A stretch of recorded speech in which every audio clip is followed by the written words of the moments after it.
Hey, good evening. What's up, everybody? Let me know you can hear me. Can you hear me? Check. What's up, everybody? Good evening. Well, good morning, good afternoon, wherever you are in the world.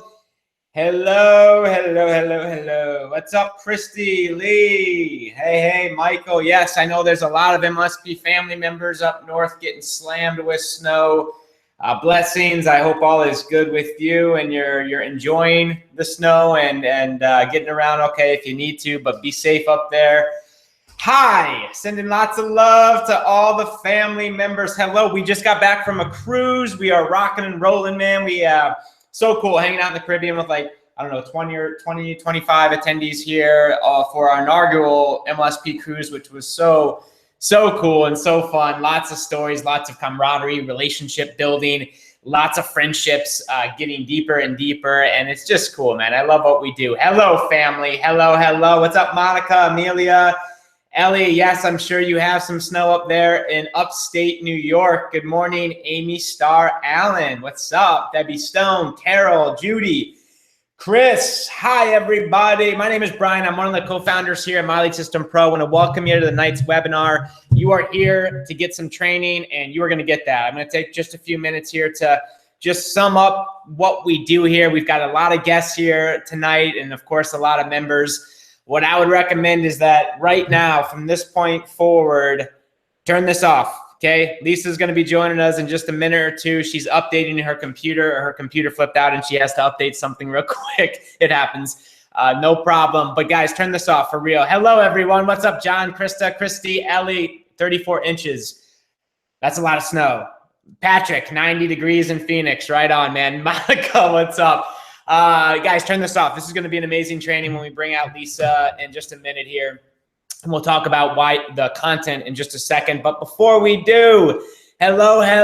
If you are a guest, we're going to skip an overview of My Lead System Pro tonight. What I would just recommend you do is that if you are in business or are looking to start one, doesn't matter the business model. It does not matter. If you are in network marketing, direct sales, if you have a brick and mortar, if you have an offline business and you're wanting to get more clients and customers and leads online, if you are just getting, wrapping your idea around the idea, wrapping your head around the idea of entrepreneurship, and you're looking for a community. There is something special about My Lead System Pro. The community, unbelievably supportive. I've been involved in many communities since 2005 when I started my journey online.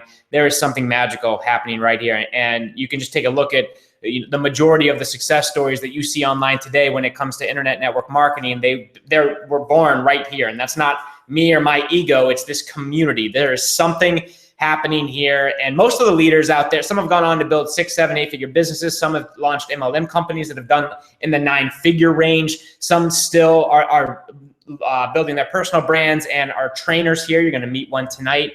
But there is just something special. The community, the tools, the software, the training, the ability to launch a blog in one click and build your brand, the ability to create funnels and offers and how to do that, the copywriting, how to actually create an irresistible offer to give your audience, your target market, something of value in exchange for an email list so you can start building your email list subscribers, start building your audience. That's what we do here. We're going to teach you how to build an audience, engage an audience, and sell an audience, and actually build the business that you were promised when you first got started. It is all right here in My Lead System Pro. And if you're a guest tonight, I encourage you to get back with the person who invited you to tonight's webinar, and you can take a completely risk-free test drive for $10 and see behind the curtain and see if we can add value to your business, if we can make it a little bit easier, maybe what really does attraction marketing mean, how to draw customers and clients to you, how to create content that serves, how to create content that is valuable for an audience, and to even take a step back and say, okay, who is my audience? Who am I speaking to? Who am I going to be? And for what market? And what type of business do I actually want to build? And then from that point, how to actually build out the 6 pillars of any profitable online business, and how to do it from a place not of desperation, of need, of chasing and cold calling and convincing, but doing it from a place of service and from a place of value, and actually really making an impact in whatever niche, vertical, industry, space, audience you want to play in. We teach you how to do that. So if that sounds interesting and exciting, it might allow you to believe or to see that maybe this could be possible for your business, or maybe you just need a little bit of guidance and support, or the tools, the software, the trainings. Something is here. Something is very, very special here. So I am not going to go over the go in the back office and show all of our guests the tools and trainings that we have a video. If you get back with the person who invited you to tonight's webinar, they can give that to you, and you can peek behind the curtain for a risk-free $10 tonight after Lisa is done with the training. And we are not a business opportunity, but guess what? We have millions of dollars in affiliate commissions. There is no tiers. There is no multi-level. This is a straight up training and education portal with community tools, software, a CRM to follow up with prospects. And we are designed to help you massage and mold and brand and build you.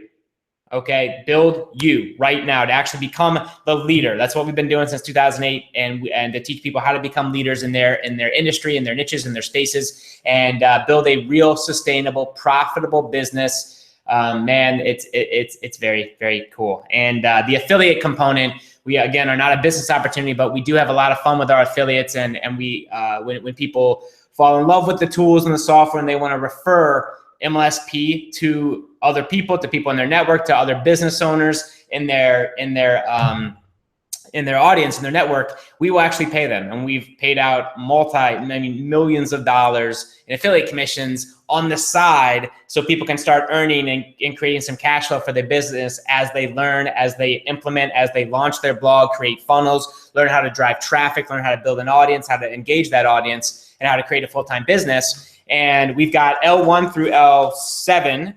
And this week, while we were all out hanging out on the cruise here with our community, which are with a very intimate group of people here, we had a lot of leaders pop in. And I want to acknowledge them like I always do. This is my favorite part of the webinar. And I've been doing this for a long time. And I'm telling you guys, it's the success stories. It's the people breaking through. I started in network marketing, knew nothing about business. Went on after 3 years, 30 grand in debt. I found what we teach in MLSP. That fast forward, my first 5-figure month was the month after I learned what we teach, not just what we teach, but what we give marketers inside of MLSP. And from that point forward, man, it's just been learning, growing, discovering, getting better and better.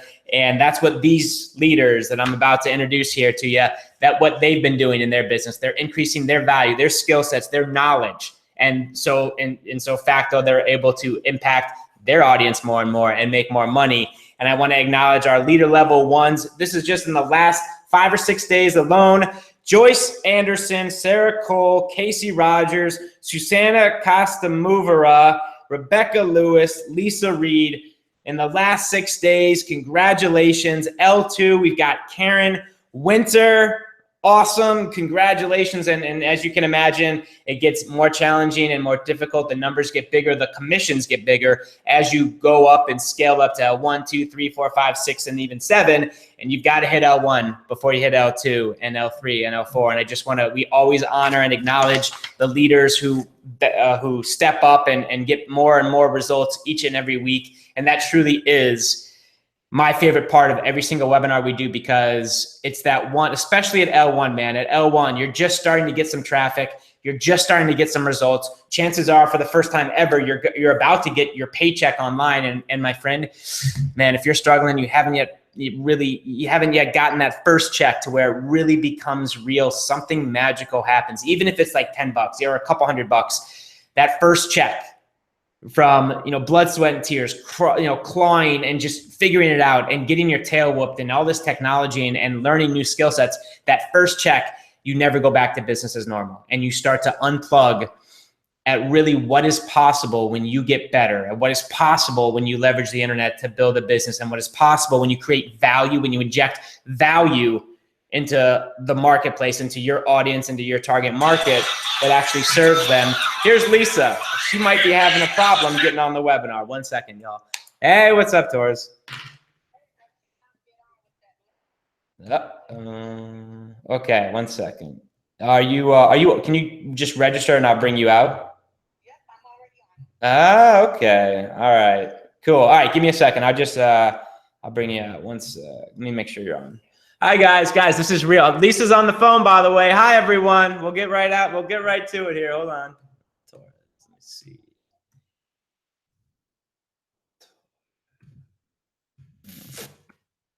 All right, you're on speaker, so no bad words. I don't see you on here. Are you under a new name? What name are you in? I'm under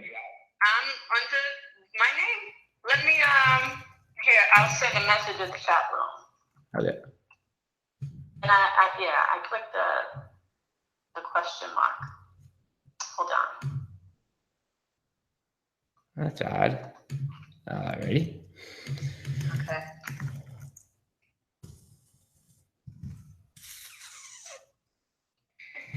Gotta love technology. It won't let me in. Google doesn't like me tonight. Did you piss off the Google gods this evening? Yeah, pretty much. All right. That's weird. You're not showing. Can you hop out and come back in? Okay. All right. I'll do that now. All right. I'm gonna keep you on and just muted 1 second. Okay. Here's what I'll say as Torres pops in and out real quickly, guys. I'm back in. Okay. All right. 1 sec. Oh, there you are. Awesome. Okay. I'm gonna hang up on you. Okay. I got you now. Okay.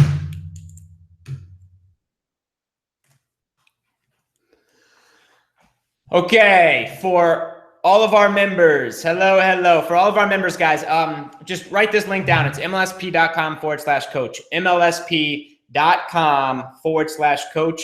We have a retreat. We only do this intimate private mastermind retreat deep in the hill country of Austin, Texas. It's all inclusive. And mlsp.com/coach. It's a video. It doesn't talk about the retreat, but what it's going to do is it's going to basically raise your hand and say, I'm interested. This is not for everybody.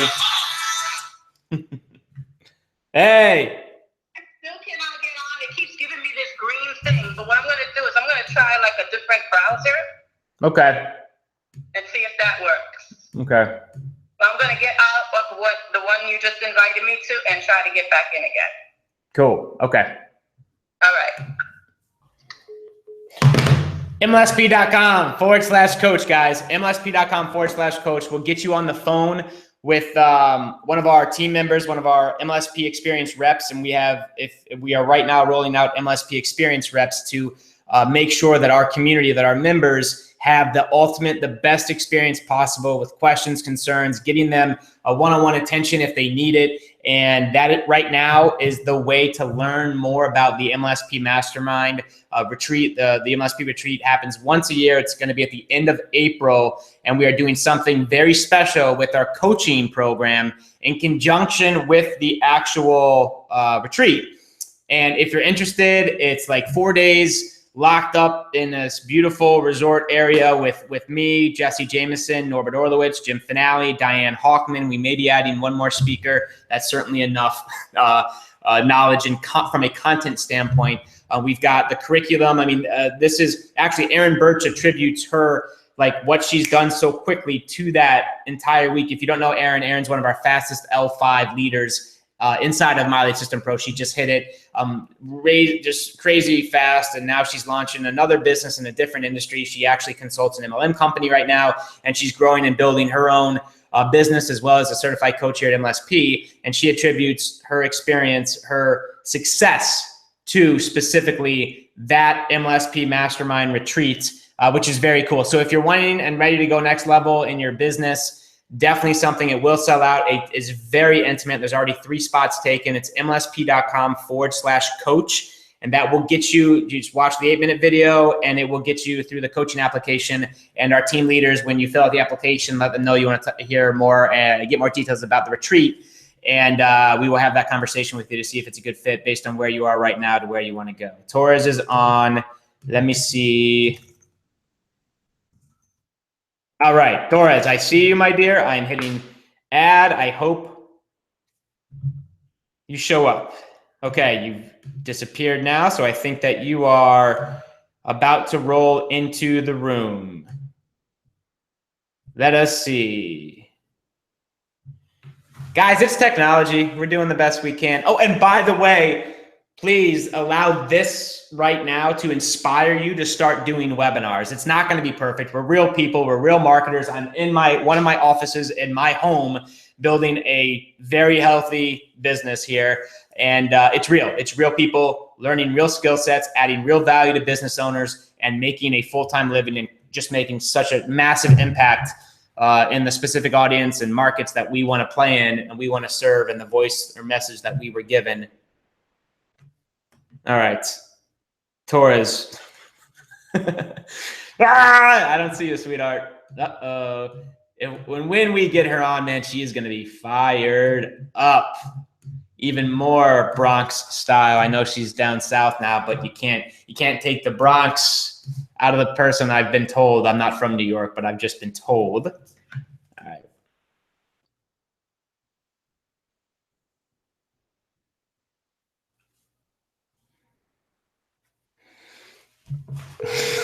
Hashtag free Lisa. I love it. I still not I can't get in. That's really, I don't know what the problem is. really weird. All right, let me I'm gonna try another browser. So let's try a different one, and if that doesn't work, I'm gonna try a different email. Do you want here? Actually, Torres, hold on. Let me get you off speaker. Give me another email for you. I'll add you as a panelist just in case to another email. What's it? Give me another one. Okay, Coach Lisa Torres 620. Hold on. Say that one more time. I don't want to repeat it and have hundreds of people here. Say that one more time. Coach Lisa Torres. Yes. 620. At Gmail. Beautiful. All right, I'm going to go add you and see what happens there too, as a panelist. All right, we'll figure this out. All right, one sec. Yeah, it might be a firewall. Not sure. I'm going to go mess around in Webinars on Air.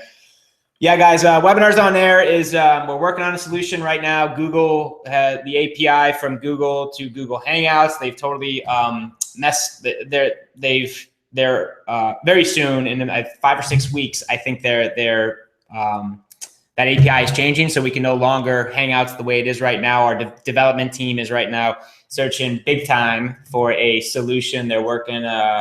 Hopefully we'll have Webinars on Air available because it's a really cool software. Obviously the interaction, the chat. We've been using Webinars on Air since we launched the software a handful of years ago, and we love it. And hopefully, because Google they're just the beast. They're the behemoth. They don't need to worry about marketers and home business owners. They're Google, and we are at the mercy of that API, and we're figuring out a solution right now. And hopefully we will have something ready for all of our Webinars on Air users for those who do webinars and enjoy the software and want to keep using it. We should have a fix, I hope, obviously before Google removes that API access. All right.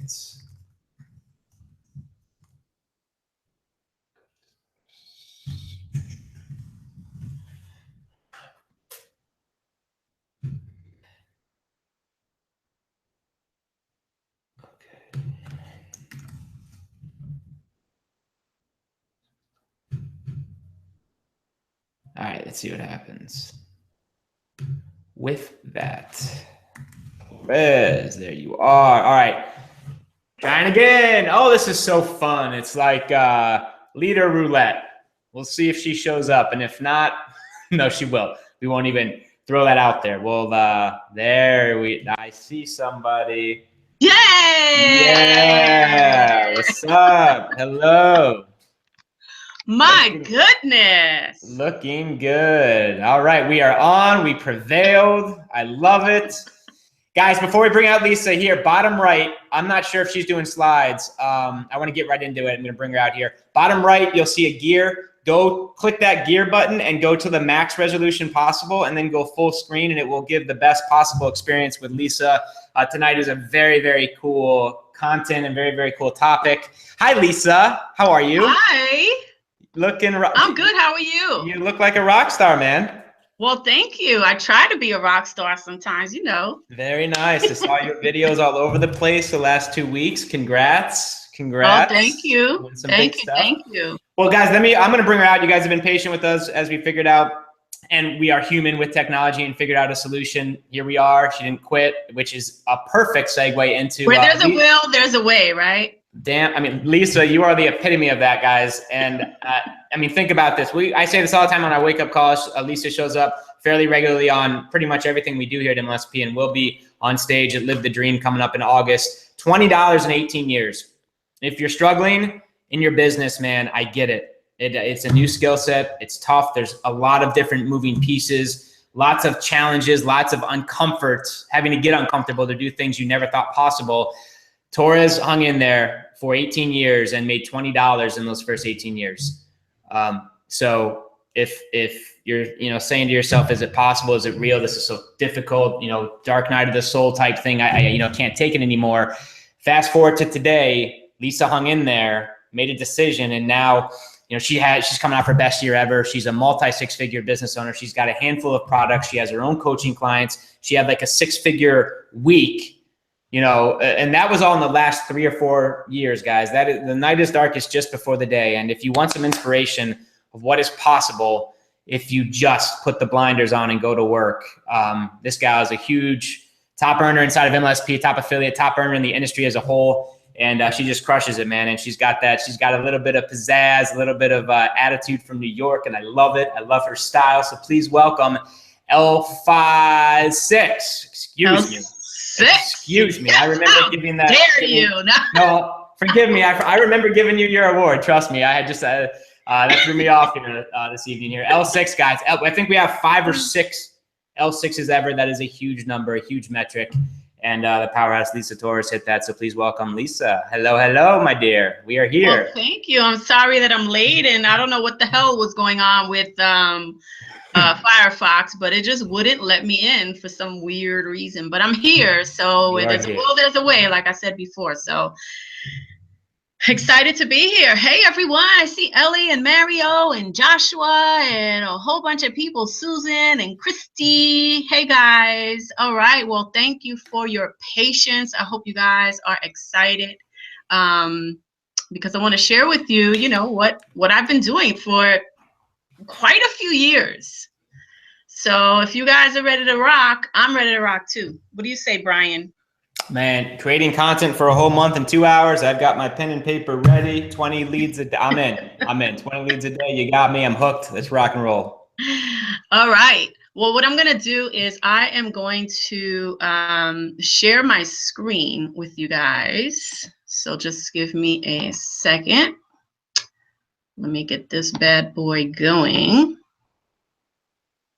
All right. Just let me know if, Brian, if you can see my screen.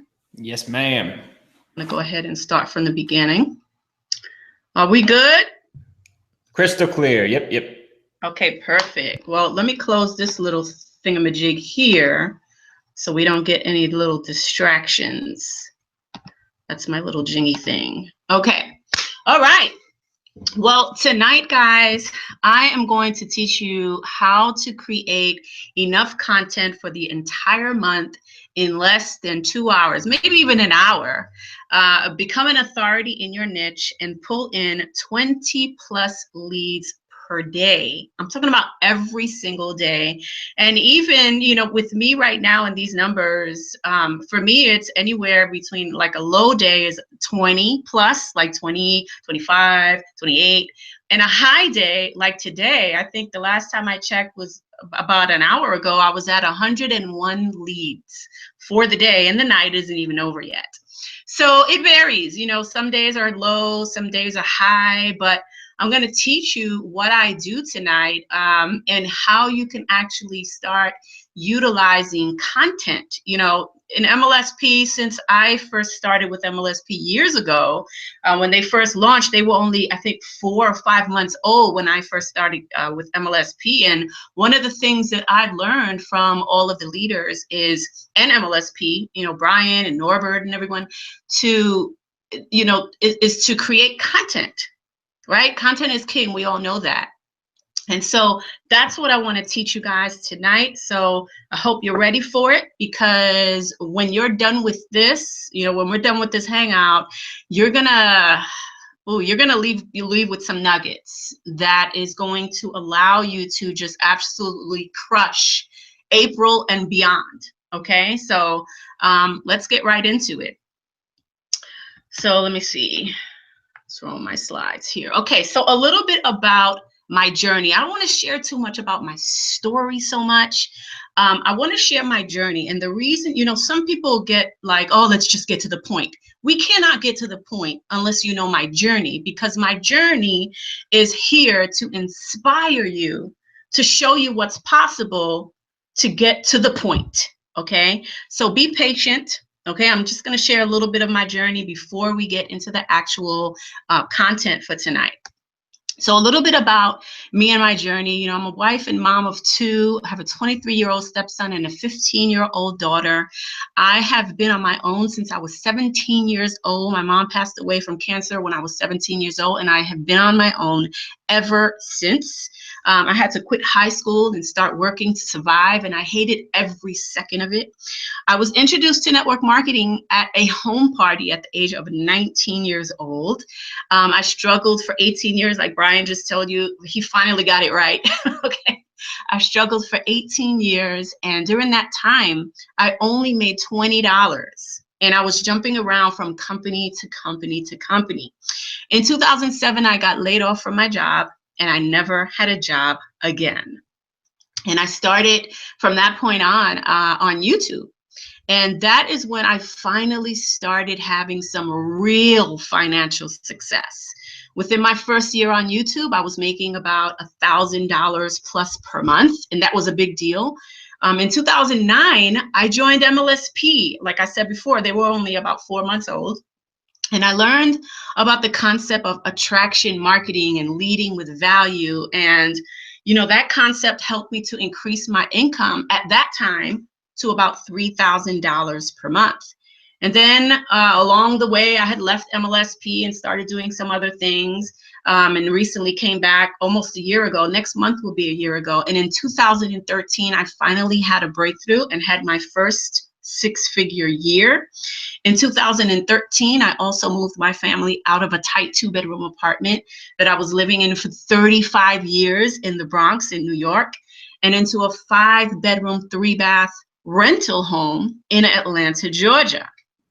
And from 2014 until now, I have made multiple 6 figures per year, building multiple businesses in the MLM industry and affiliate marketing, my own courses, my own coaching programs.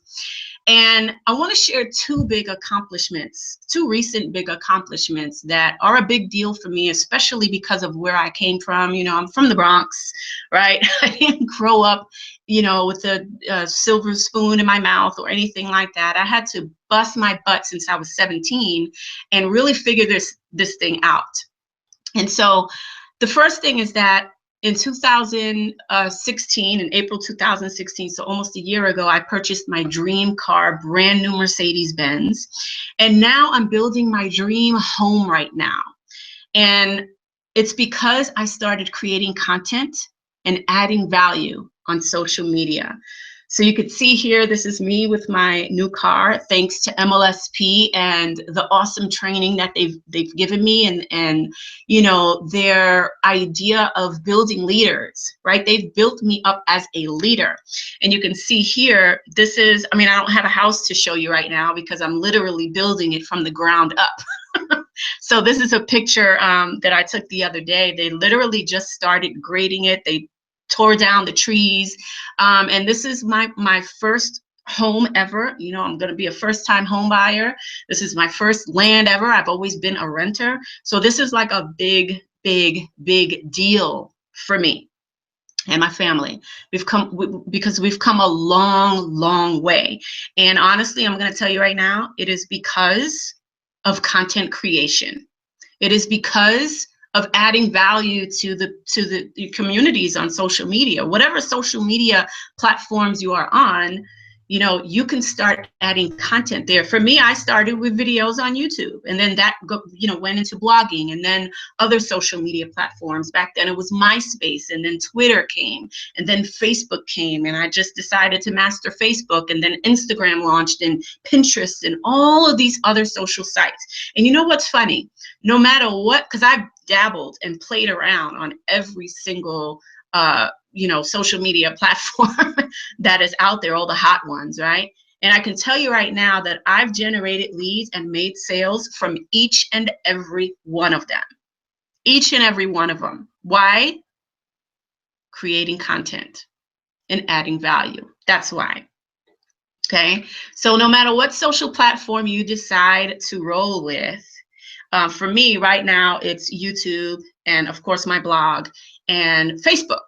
Those are like my three things that I decided to really master and really focus on that generates me 20 plus leads, up to 100 plus leads a day. And, you know, a minimum of 5 sales every single week. And that's at the very bare minimum. And that's on a weekly basis, okay? In multiple things that I have going on. So when I say 5 leads, I'm not just talking, when I say 5 sales, I'm not just talking about 5 sales per week in MLSP. I'm talking about 5 sales in general. It could be, you know, maybe 2 from MLSP, and then maybe somebody purchased my course, and then maybe, you know, I made one about my high ticket sales or something like that. So it's kind of like a combination of multiple things that I have going on. And you know what? It's because of content and adding value on social media. So I hope you guys are excited about that.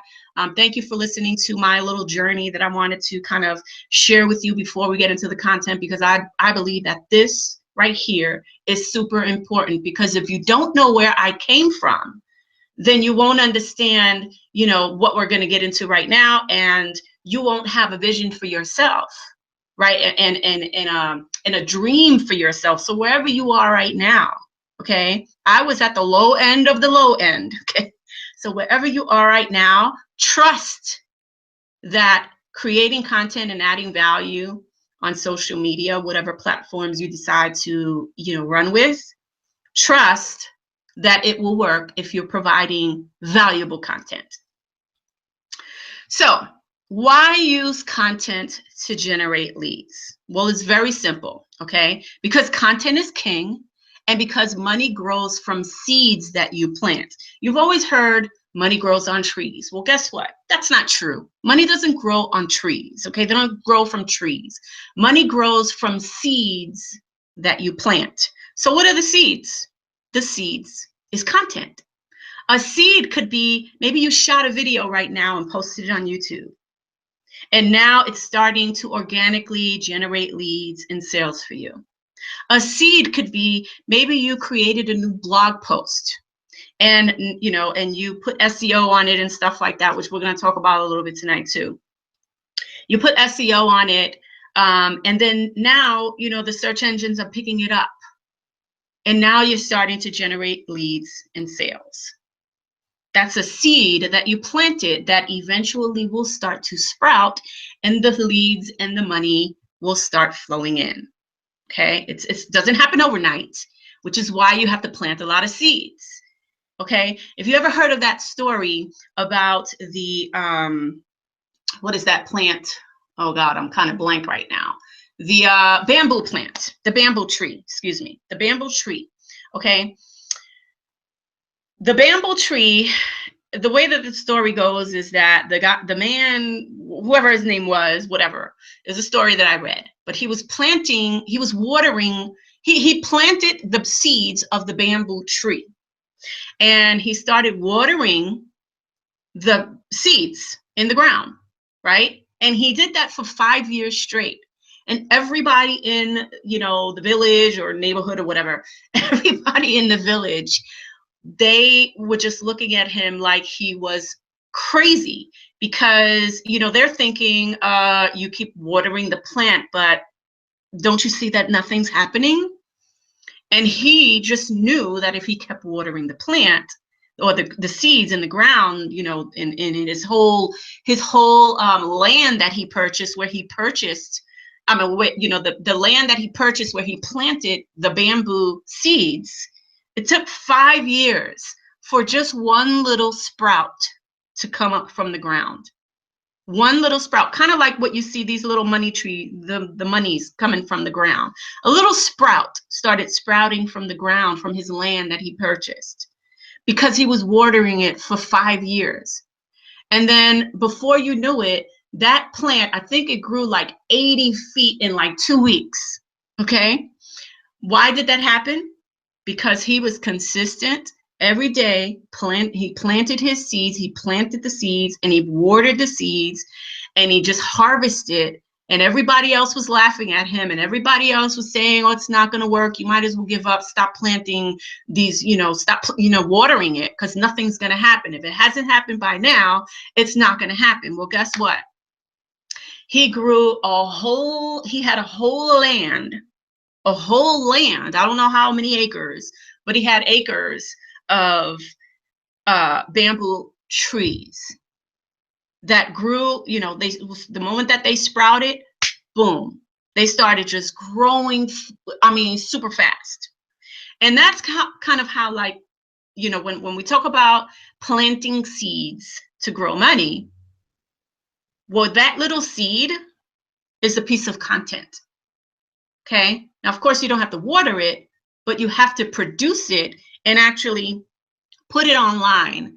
And it's not just about, because a lot of people, they'll like shoot a video and post it on YouTube, or they'll you know, create a blog post and they'll put it up, but they don't put any kind of SEO on it. And then, you know, they didn't generate leads tomorrow or next week. And then they think, this doesn't work. And then they quit, and then they give up, and then they say it doesn't work.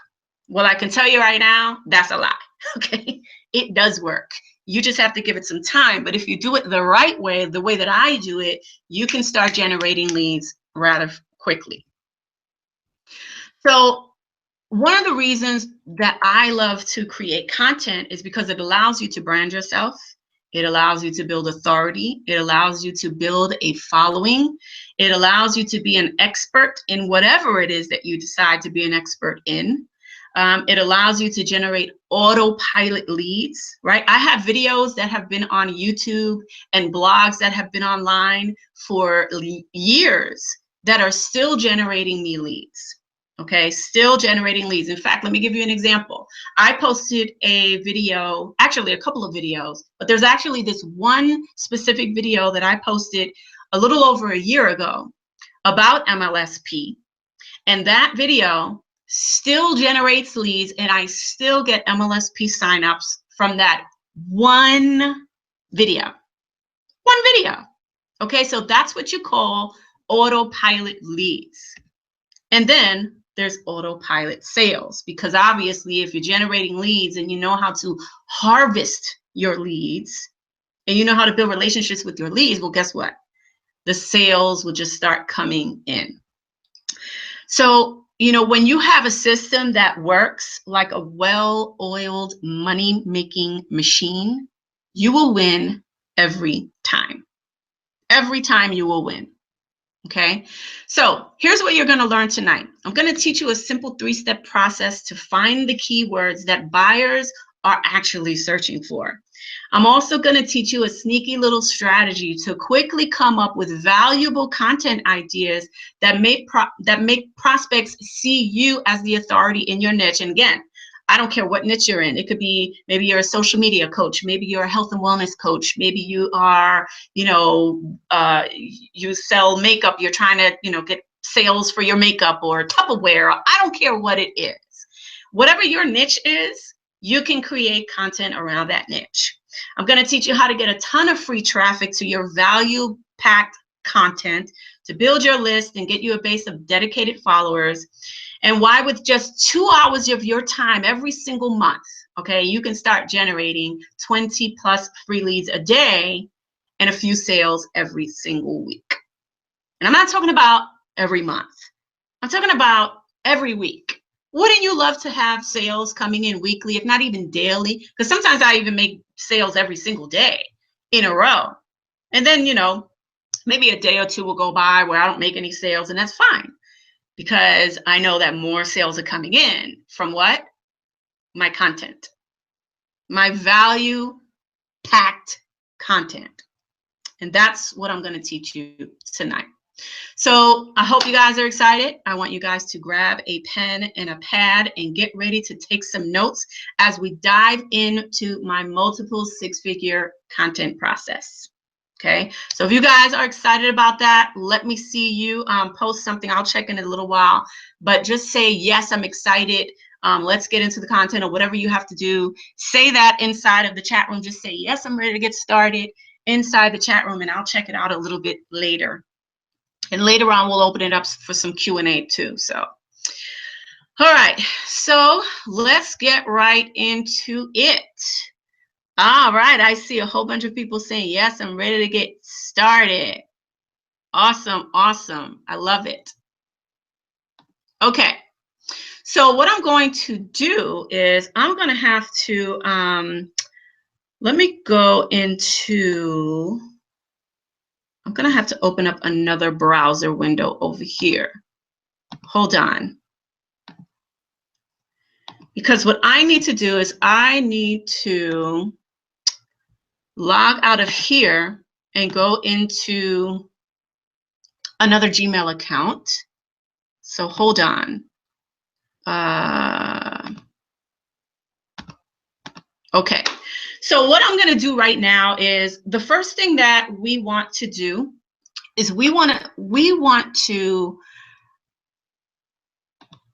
need to have some keywords, right? We need to do some keyword research. We need to figure out, because remember, like I said before, most people who are getting into content creation, they're just creating videos and putting it up and wishing for some leads and sales. Or they're creating a blog post and they're wishing for some leads and sales. Well, I'm going to tell you right now, you might as well throw those wishes out of the window, because those sales and the leads and sales are never going to come unless you do this one thing and one thing only, and that is your keyword research. Without knowing what people are actually searching for, you are never going to win. So stop blogging for nothing and start blogging for profits instead. Okay, blog on purpose. Shoot videos and post them up on YouTube on purpose. Have a purpose for your content. Okay, so how does Lisa Torres go about trying to find out what people are actually searching for? What keywords are the money keywords that people are actually looking for? Because unless we know that, that's like the foundation. Unless we know that, we have nothing. We have absolutely nothing. Okay, so what I'm going to do is I am going to go to Google. And the first thing that I do is I like to go to Google Keyword Planner. Now, before we go to Google Keyword Planner, let me just tell you this. Google recently changed. They used to offer this service, this tool, for free. And unfortunately, now it's no longer free. You can still use it for free, but they're not going to give you exact numbers. We're going to be looking for some numbers here. And when I say numbers, I'm talking about to know exactly how many people are searching for that specific keyword online, whether it be YouTube, Google, Pinterest, whatever browser that you decide to use, whatever internet search tool that you decide to use. You need to know exactly how many people are actually searching for that, because unless you know that, you're not going to win. Pretty simple. So getting back to this Google AdWords or Google Keyword Planner, it used to be free, but now it's no longer free. But here's the thing. It's not going to cost you a lot of money to get this tool. And you want this tool, okay? You want this tool because what they want you to do now to get the exact numbers is they want you to, give them your credit card or debit card or whatever, because they want you to start placing ads with them. Okay, Google wants you to start placing ads with them in order for you to start using this free tool, or not free anymore, but this keyword planner tool.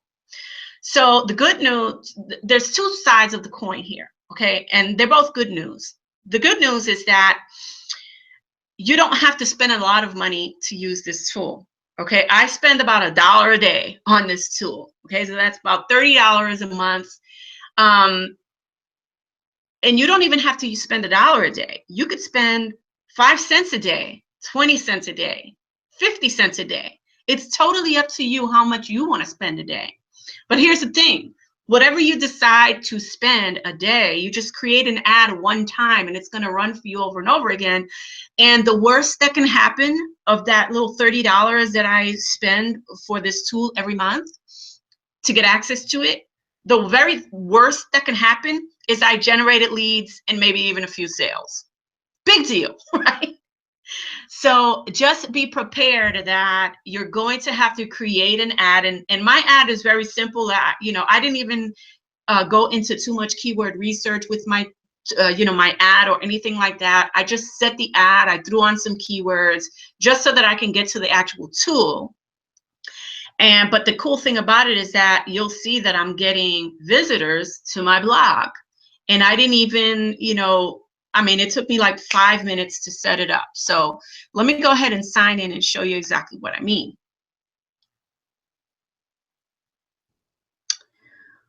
All right, this is loading. Okay, so you can see here, this is just from, I think this is a week snapshot. From March 8th to the 14th, you can see I got 9 clicks on my ad, 229 impressions. So it's not a lot. I'm only spending about $30 a month, and I'm generating, a couple of leads, a few leads per month, which is fine. I think I spent like $5.50. Whoop-de-doo. Okay, it's not even a big deal. And again, I'm only doing $1 a day, but you don't have to do $1 a day. You could do however much you want. So what I'm going to do now is I am going to go in. Once you finish setting up your ad here, and I'm, like I said before, the ad that I created, I'm directing those people straight to my blog. Okay, they're going straight to my blog. That's the campaign that I set up, and I'm just using some, network marketing kind of keywords, and people are finding my blog and they're just going there. Once you get in, you're going to see this little tools tab right here. Just click on that and go to Keyword Planner. This is going to open up the tool that used to be free, but it's no longer free. Again, if you go in and try to get access to it, you're going to have access to it for free, but they're not going to give you the exact numbers. If you want the exact numbers, you're going to have to set up an ad. That's their new rule, okay? So once you're in, right here where it says, enter one or more of the following. Okay, so your product or service or whatever the case may be. So let's say, for example, I'm just going to use one of my keywords that I actually that I'm using to optimize. So one of the keyword phrases that I'm using right now is cold market prospecting. I'm going to use this as our example. You just type in your keyword and you click Get Ideas. Now, here's some rules of thumb. So this is where you're going to need your pen and your pad. Okay. Let me just scroll down. You could see that right here. Hold on a second. Okay, so right here, you could see that cold market prospecting gets 170 searches per month. Now, that may not seem like a lot, but I'm going to show you something real quick. Let me go to YouTube. I'm going to show you something real quick, and you'll see how that is a big deal. Even though it's because I like to have this number, write this down. My average monthly searches are always over 100. I don't go anything less than 100. I want it to be 100 or more. The more, the better. Okay. Here's the second rule. You're going to write this down too. My search term, I'm looking for 3 words or more. This is what you call a long tail keyword. I don't want anything less than, like for example, if this said cold prospecting, I don't want it. I don't want anything to do with it. I want 3 words or more. Why? Because the longer the keyword phrase, in this example, it's cold market prospecting, the longer the keyword phrase, the more niche specific it's going to be, because people are actually searching. If somebody goes to YouTube or Google or whatever, and they literally order cold market prospecting, guess what? They're looking for something. And guess what? 99% of the time, they're a buyer. Okay? Because they're literally typing out cold market prospecting, or whatever the keyword is. So I'm going to show you something so you don't think that I'm blowing smoke in your ear. Cold market prospecting. We'll go to YouTube right now, and you can see that I show up right here. Okay, let me actually make this a little bit bigger. You can see that I show up for one of my blog posts that I posted, 9 months ago, and it has over 8,000 views. That's a big deal considering that there's only 170 people searching for that per month. And I have over 8,000 views. Now, because I found that keyword to be a really good keyword, and feel free to use it if you want, because I found this to be a really good keyword, when I find a keyword that's really getting me a lot of views and a lot of leads, I like to create another piece of content around that keyword. So if we go down, let's see if we could find me maybe on a different page here. Somewhere around here. Here, let me type in this so that it comes up. Okay, so here's another one. So you see I posted this a month ago, and I have over 1,000 views. Same keyword, different title. Okay, you could see that I did it again here 4 months ago, over 1,600 views. So you could see I'm basically repurposing the same keyword because I know that it's going to bring in more leads and more sales. Now, let me just point this out real quick.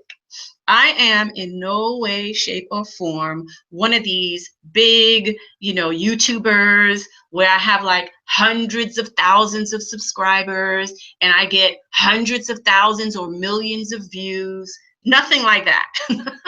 Not even close. Okay.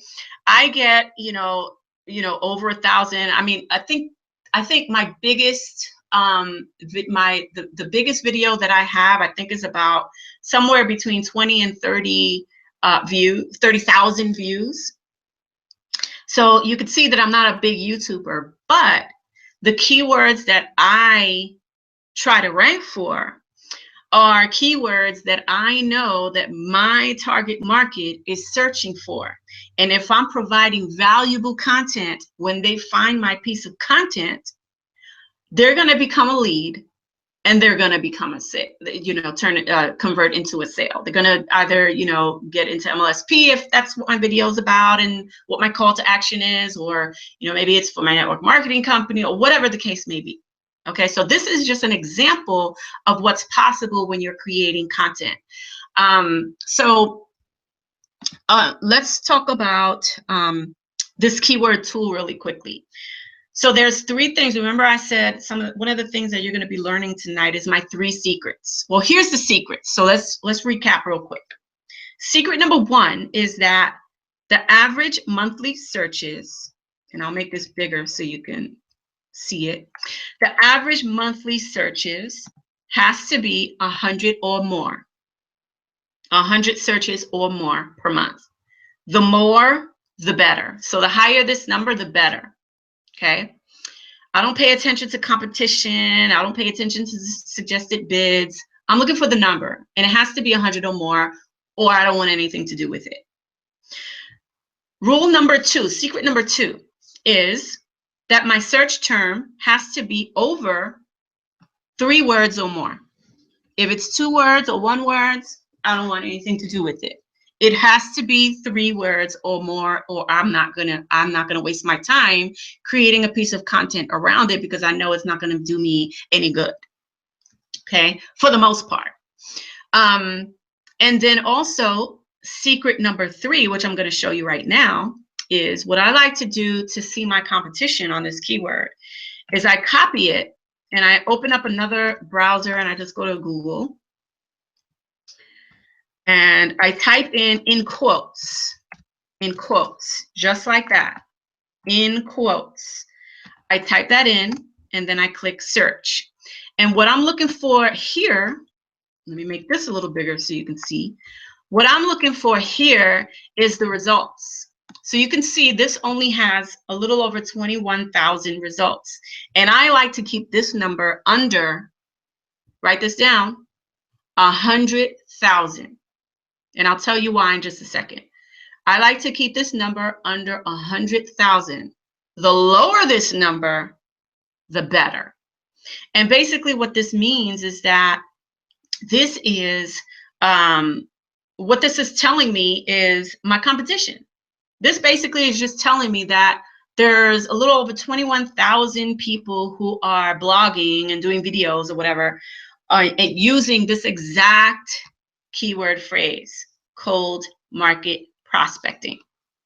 Okay, so this number is really, really low. And so if I, if I'm here, where am I? If I'm here and I say, oh, okay, yeah, this has over 100 and there's 3 words, let me go see what my competition is like on Google. And so if I can get this number, if I could pull this number under 100,000, this is a gold mine. And this is the way I'm thinking when I'm doing my keyword research.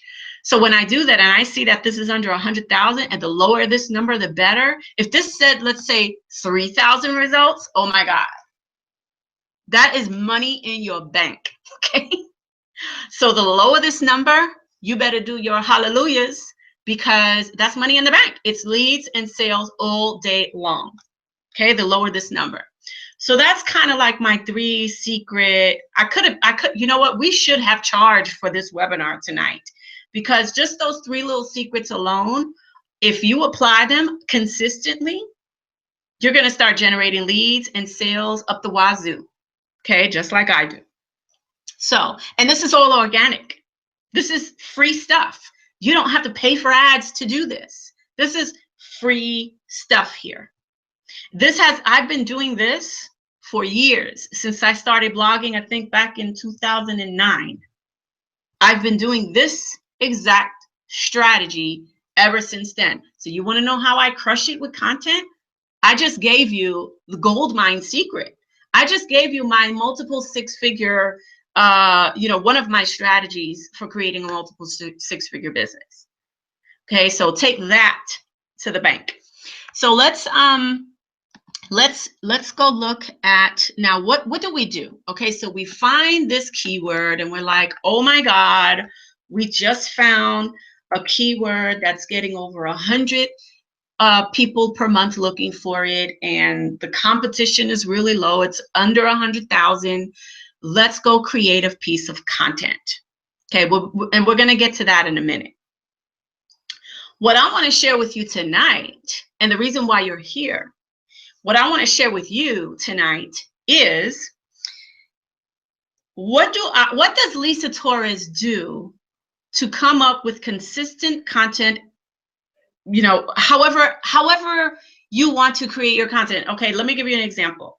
I used to, and if you're just starting out, I would highly recommend that you do this too, to get the ball rolling. I used to do this strategy every single day, consistently. Now, because I have so much content out there, I don't have to do it every single day. I've built my library of content, if you will, where now, I could just create 1 piece of content a week, which is what I do now, and then just drive traffic to it. But when you're just getting started and you don't have a budget like I didn't,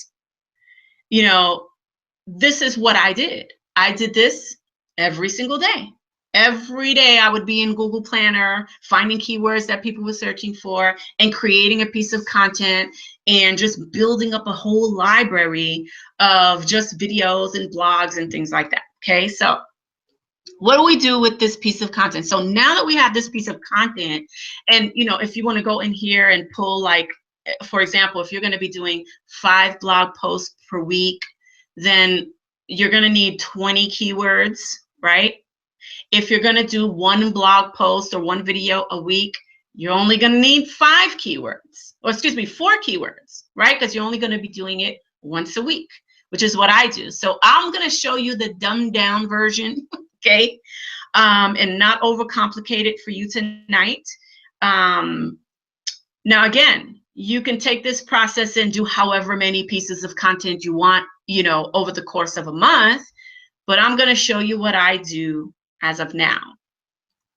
So what we're going to do is we are going to go back to, where is it? I'm actually going to get out of here, go into another Gmail account, because I have to go to my Google Drive. So hold on. You see all those leads coming through? I tell you, I'm not lying. So here we go. So let's see. So Google Drive, actually I can close Google Planner right now because I'm done with that and I'm done with that. We can keep that one open. So what you're going to do is you are going to, and you can, you know, whatever kind of, what do you call it? I like to use Google Sheets, okay? Because if I'm out and about and traveling and stuff, it's easy to access from my phone or my laptop or whatever. So I like to use Google Sheets. So what you're going to do is you're going to go here and click on New. And you're just going to go to Google Sheets and you're going to pull up a sheet. Okay, so I already have my sheet set up for you guys tonight. I'm not going to show you my exact sheet. I'm going to show you the one that I created for you guys tonight. Okay, so here's the sheet and it's very, very, very, very simple. So remember when I talked about, you know, you can create a piece of content like once a week, or maybe 3 times a week, or maybe 5 times a week, whatever it is that you want to do. For me, I find it to be a little more simpler to do a blog post a week because it's less stressful and it gives me the opportunity to focus on the rest of the week. After I've created the piece of content, it allows me to focus on getting traffic to it for the rest of the week. So that's what works for me better now. But like I said before, if you're just getting started and you want to build up a library of value-packed pieces of content, then I would just, you know, I would do it 5 days a week, Monday through Friday. Just spit out as much content as you want over the course of, let's say, 90 days. And then after that, you can kind of scale back, you know, and just do it once per week like I do. Okay, so what I do is, first of all, I have my keyword, okay? And what I'm going to do is I am going to put my keyword right here in this column right here. So in you know, with this spreadsheet, you're going to create a few columns. The first one that I like to do is the launch date. Okay, that's the date that you're going to launch that piece of content. The next one is the type of post, and we're going to talk about that in just a second. The next one is the keywords. Okay, so I just showed you how to find keywords that people are actually searching for, that will create, you know, leads and buyers for you. Okay, I just showed you how to do that. So we did that. If you know, did your research, if you're going to do, like, let's say 4 for the month. So let's pretend that we're doing this for April, for the month of April. Okay, so let's see what April is. Whoops. So let's see, April. Okay, so let's say I wanted to launch my content plan for my videos and my blog on April 3rd, 10th, 17th, and 24th. Okay, so I'm going to put it right here. April 3rd, April 10th, April, what was it again? I forgot. April 3rd, 10th, 17th, and 24th. 4, 17, 17, and then 4, 24, 17. Okay, so there goes my, you know, the dates that I'm going to be launching for the month of April. Okay, so you can take a day, let's say this month, for example, like tonight or tomorrow. You could take about 2 hours, do some keyword research, and start building out and planning the content that you're going to be creating for the month of April. Okay, so this is going to launch, obviously, you know, these days fall on a Monday. So that's when you're going to launch that piece of content. Okay, every Monday you're going to launch that piece of content. And then, you know, Monday, Tuesday, Wednesday, Thursday, Friday, Saturday, and Sunday, you can go hardcore ham on promoting that piece of content for the whole entire week. And then when the 10th comes, you already know what's coming out on the 10th.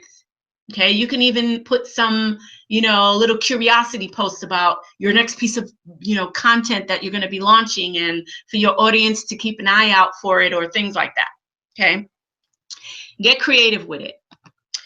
Okay, so I'm just gonna just pick off the top of my head some keyword phrases just to fill this up, so that I can show you how to build out this thing. Okay, so I don't know. Let's say Facebook. Let's say Facebook. Let's see. Facebook lead generation tips. Let's say that was the keyword that I did my research on, and a whole bunch of people are searching for it, and the competition is low, whatever, just like I showed you how to do inside of the tool. Let's say the next one is, social, and I'm just making this stuff off the top of my head. I don't know if these are actual, because I didn't do my research. I'm just making them up, okay? But you're going to put your actual keywords that you did your research on this section here. So social media marketing strategies. And let's say the last one I want to launch is, blogging for profits or whatever. Okay, so you can see they all have 3 to 4 keywords. Like I said before, the longer, the better. The longer, the better. So let's talk a little bit about the post type, and then we'll talk about the rest in a second. So the post type is going to be things like interviews, how-to videos, maybe results that you're getting, results from other people in your team, or motivational or product reviews or case studies. Maybe you want to do a book review or lifestyle updates or rants like I do, maybe Q&A sessions, or problem solution type of post. Whatever the case may be, that's a type of a post that you want to launch, right? So what we're going to do here is, if you go to this little cell right here and right click, if we go down to the bottom that says data validation, we're going to choose the one that says list of items. And here we're going to put a list of, separated by comma, a list of the types of blog posts that we want to create.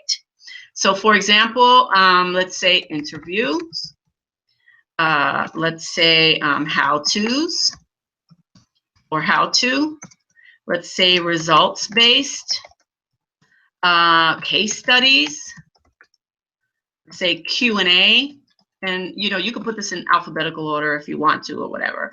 Let's say lifestyle updates.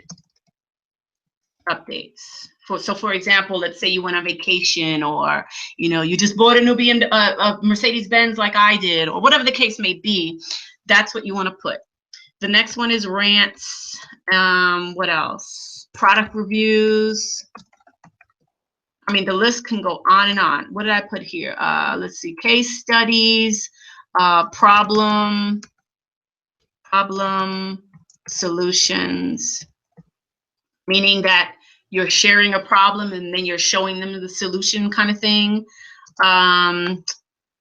Motivational, inspirational, things like that. You get the point. So I'm just going to stop right there. So you just basically just list the type of things, the type of posts that you want to create, and then you just click save. Now, what that's going to do is, when you go here to create your plan of action for the month, for the following month, if you just click on this drop down, you see that you created all your lists here. So let's say I choose how to. Boom, that's going to put that right there. Okay, so on April 3rd, I'm going to do a how to. Let's see, I'm going to actually bring this down. Okay, so on April 3rd, I'm going to do a how to. On April 10th, I'm going to do results based. On April 17th, let's say I'm going to do a case study. And then on April 24th, maybe I'll do a product review. Okay, so that's kind of how you plan, right? You have your keywords. You say, okay, around that keyword, I'm going to do like a case study or a product review or whatever the case may be. And then you start planning out your headlines. Okay, and this right here is super duper important, because especially if you're going to start sending this content out to your email list and things like that, whether it's your email list, whether you are posting something on Facebook, whether you are, you know, uploading a video to YouTube, whatever. The headline is the most important because it's the first thing that they see. So you have to make sure that it is catchy, okay? So if we go back to my, let's just say right here, if we go back to cold market prospecting and we look at my titles here, let me just pull up mine. Okay, so we look at, okay, how to do cold market prospecting on social media. Okay, so that would be the title. Now you can see that my title has the keyword that I'm trying to rank for. Okay, so that when people type that in, because I have it in my title, they're going to find me. Okay, they're going to find my content, and that's what we want. We want to blog on purpose. We want to blog on purpose. We want to have a reason to blog. If you're just blogging about nothing and not having a plan of action and just, you know, you don't have a purpose, then where the leads and the sales are going to come from? They're not. They're not going to come. Okay, so let's just take this title as our example for this one. So we're going to plug that in right there. Actually, that wasn't a good idea. Let me just type it out. How to do cold market prospecting on social media. How to do cold market prospecting on social media. Okay, so you can see I'm doing a how-to video about cold market prospecting. I'm going to teach them how to do cold market prospecting on social media. And now the next thing is the content format. So the content format, there's really only 3 types of formats. There's video text. And again, we can actually do this so that it's already inside of there. We could do the same thing and put it here as a list. So we want to do video text. We want to do audio text, meaning that you're going to put audio and text on it, or video and text. And then we're going to do like maybe image and text content. Okay, so now I could say here that I want this piece of content to be video text. Okay, and then your blog category, you could do the same exact thing. So if you have a blog, which you should, and if you're with MLSP, you should be using, you know, our blogging system sites. So you can do something like, you know, maybe the category is about blogging, or maybe the category is about social media, or maybe the category is about, you know, like how-to videos or something like that. Whatever, you get the point. So you're going to list your blog categories here. And this is going to be, you know, I could put this maybe on social media. So you can see how this is kind of like we're building something here, right? Okay, so now the next thing is the lead magnet. The lead magnet. What is the lead magnet? Okay, now the cool thing about it is that if you're in MLSP, congratulations, first of all, because inside of MLSP, guess what? We have a whole bunch of lead magnets for you to choose from. So what I'm going to do is I'm going to log into, oops, not sites. I'm going to log into MLSP, my back office. Actually, let me go here.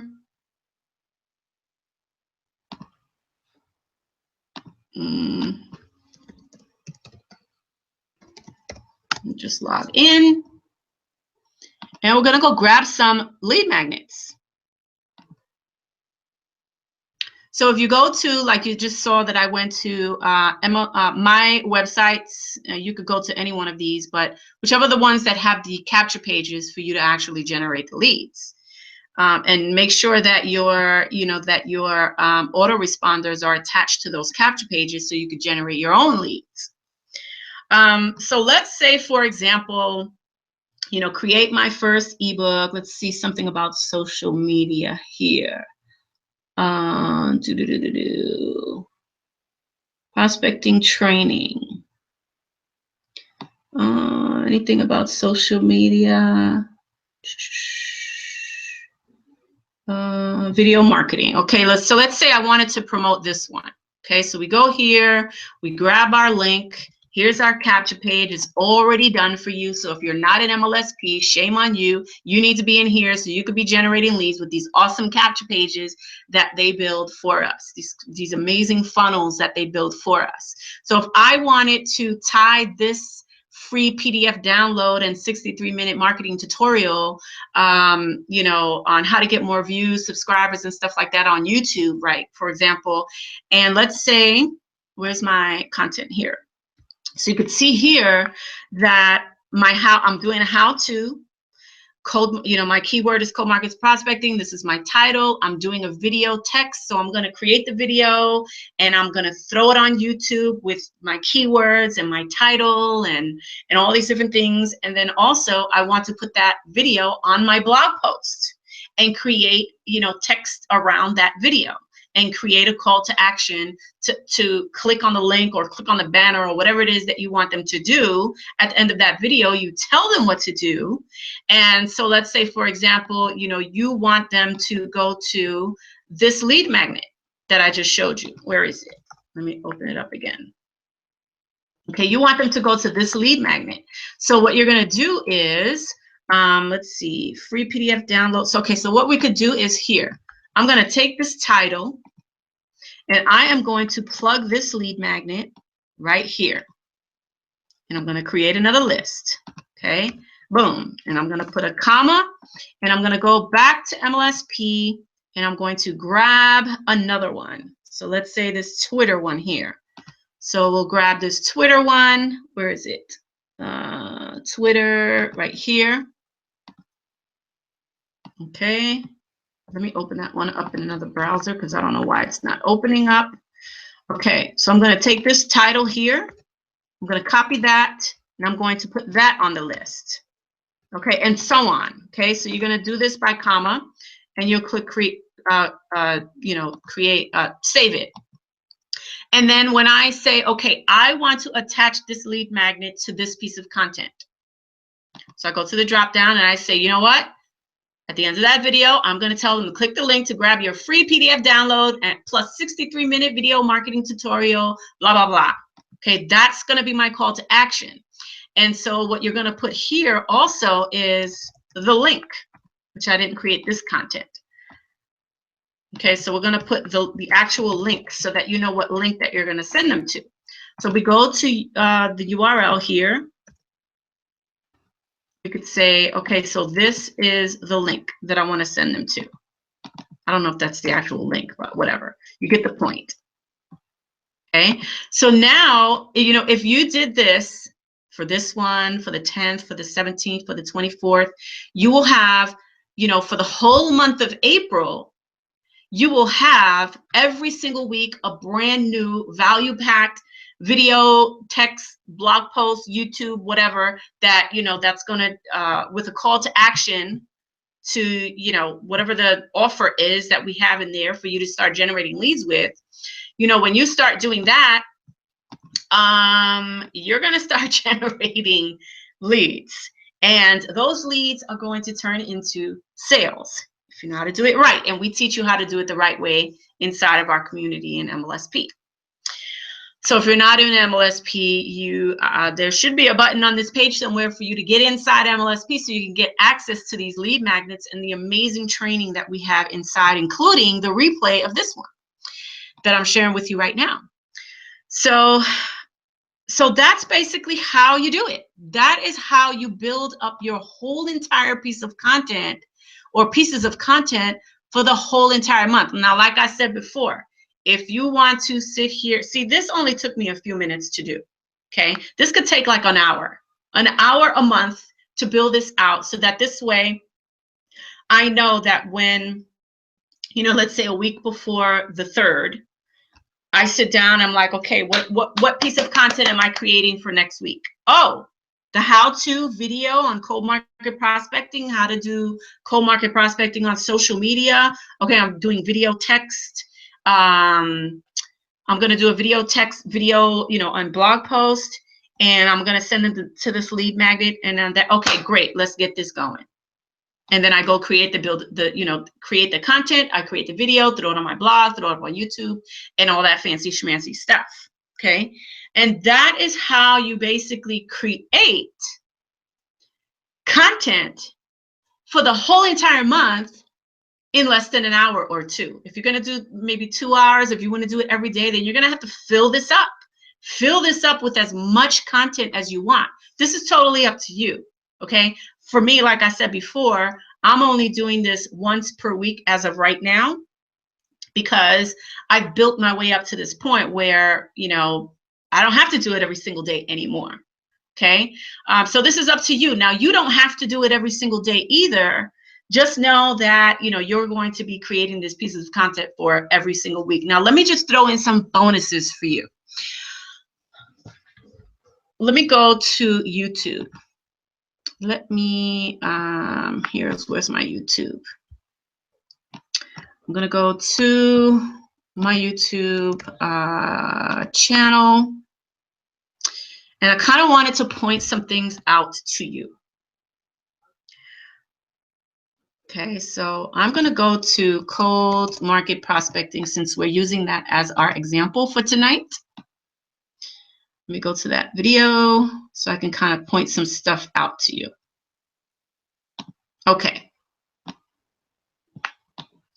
Now, we talked about SEO. SEO basically means search engine optimization. So I want to kind of throw in some bonuses for you and show you exactly what I do with my videos and how I get them ranked, right, on the first, second page.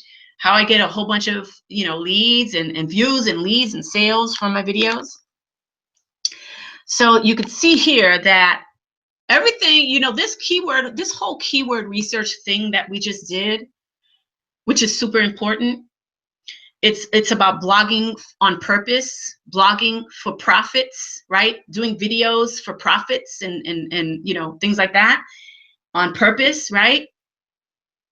You have to put this keyword inside of your content. Otherwise, no one's going to find it. So one of the things that I like to do is, the first thing that I like to do is, it starts with the actual video file.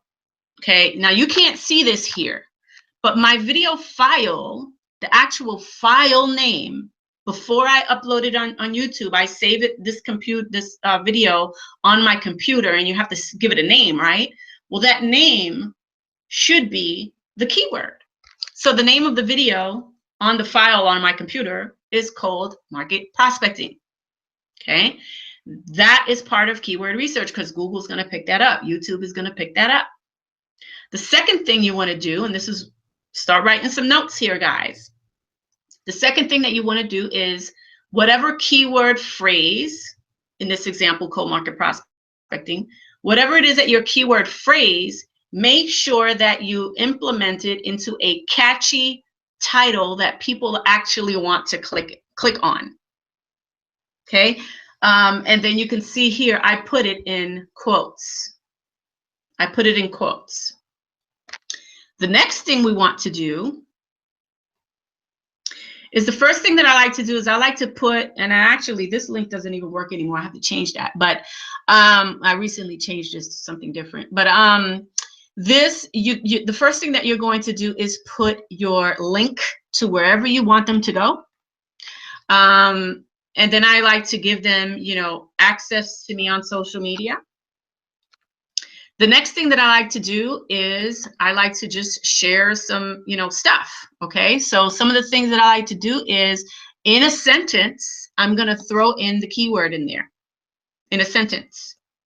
So you can see here, this makes sense. Hey there, in today's MLM tip, I'm showing you how to do, and then in these type of straight brackets, cold market prospecting. I put the keyword phrase in there using social media platforms. Okay, and then you can see I sprinkled it in again. So basically, the bottom line is that you're sprinkling it in the description area. Okay, and then I go about putting a link to the blog post so that they can find it and all these different things. Now here, here's something that I also do. If you go to if you go whatever keyword that you decide to go with, what you're going to do is you're going to put, we'll use this again as our example, cold market prospecting. Whoops. Cold market prospecting. And what you're going to do is you're going to take the titles of the first ones that show up on the first page. You're going to copy and paste those titles, and you're going to put them in the description. So you can see that I, just grabbed about, how many I have here? 1, 2, 3, 4, 5, 6, 7 of them. You could see I grabbed about 7 of them. They're showing up on the first page. And the reason why I do this is because if people decide to go to, let's say this one, for example, they're going to actually see me. You see this right side right here? You see the right side? I'm going to show up there. There's a possibility that I'm going to show up there. So right now you could see that the proof is right here, right? I put cold market prospecting. Here's my video. And lo and behold, who do you see on the right-hand side? You see my other cold market prospecting video there and my other cold market prospecting video here. So when people go to those other people's videos, you just basically copy and paste in their titles that they're using. When people click on their videos, there's a chance that you can show up on the right-hand side, which is right here along this side in the suggested videos section. Okay. And then finally, the next thing that you want to do, which you can't see here because they don't show it because I'm not logged in, is you're going to have a tags section. And that's where you put your keywords. And so obviously the first keyword that you want to use is the keyword that you're trying to rank for. In this case, cold market prospecting. So that's the first tag that I'm going to use. Then I use about, I don't know, maybe 5 or 6 more tags. Where do we get the rest of the tags from? Well, it's easy. I basically take my keyword phrase. I go to Google. And then I paste it there. And then I click enter. And all the way at the bottom, you're going to see suggested or related searches that are related to cold market prospecting. And all I do is I just basically copy and paste all of these keyword phrases and I put them as tags. This way, when people search for cold market prospecting techniques, what is cold market prospecting scripts, and all these different things, when they go to Google and YouTube to search for that, who do you think they're going to find? They're going to find my video. Why? Because I'm sprinkling it in my content. So that's another reason why I get, a whole bunch of views. It's because I'm leveraging those other. Good morning, everyone. Oops. This is Lisa. Hold on. I'm leveraging those other keywords that Google is suggesting that I use. Another thing that you can do is they show up right here. So if you just click there, look at all of these. Look at all of these. You can find them right there as well. And you can leverage these and use them as keyword phrases inside of your tags when you're uploading your videos. And you can do this, the same thing on your blog. You can do this on your, where am I? Okay, you could do this on YouTube. You can do this on your blog. You can do this on your fan page, right? Your fan page will get, if you're posting content on your fan page will get found on the search engines. You can do this on Pinterest, because Pinterest is another, what do you call it? Search engine, okay? Let me give you bonus tip number 2, and then we're closing it out. I'm gonna pass it over to Brian in just a second. And real quick, let me just get a sip of water because I've been running my mouth. Okay, so here's bonus tip number 2. When you create your piece of content, what you're going to do is you are going to take that blog and you're going to post it on your fan page, and then you're going to boost the post. It's very simple. You just basically boost it, and you're going to boost that post to, you're going to boost it to your fans and their friends.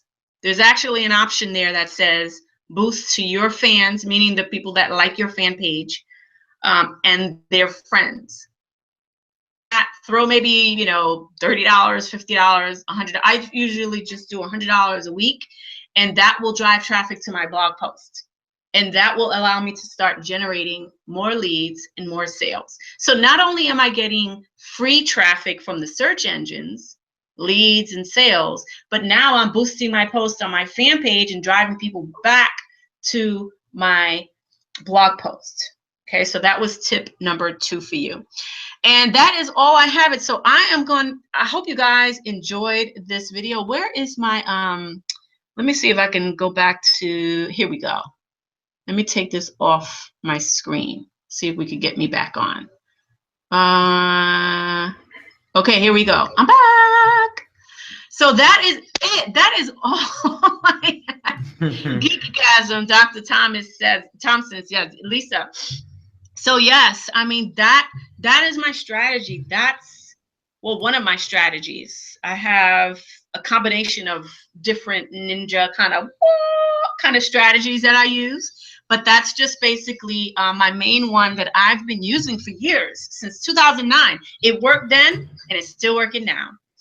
So that's all I have for you. So, Brian, what do you think? I love it. I love it. I didn't know you were so, I mean, I've seen you obviously speak at some of the workshops and stuff, or the thing after Live the Dream the one year. Very analytical, man. I love when we talk about posting on purpose. I think that is so key. I think, like you said, you mentioned a lot of marketers you see out there will just create a video or a little piece of content and just boom, it's gone. And then the next day it'll be something more random, you know, or the next week it'll be, there's no strategy, formula, plan on their content marketing strategy to generate leads and traffic. And that was just cool to see you use Sheets, Google Sheets. Guys, for everyone who was asking, that was in Google Drive, Google Sheets. That was awesome, man. I love it. I love it. And some of those, saw those videos have been up for years and still just generating traffic and sales. It's just like online real estate that you own, and it's up. Once it's up, it's up there. Yep, exactly. I'm sorry, Rusty. Oh, you hit the pup. Yeah, I heard him by accident. I'm sorry, baby. He wanted to say hi. He wanted to show his face. You want to show your face? Come here. You want to see everybody? Come here. Okay, he's running away. Never mind.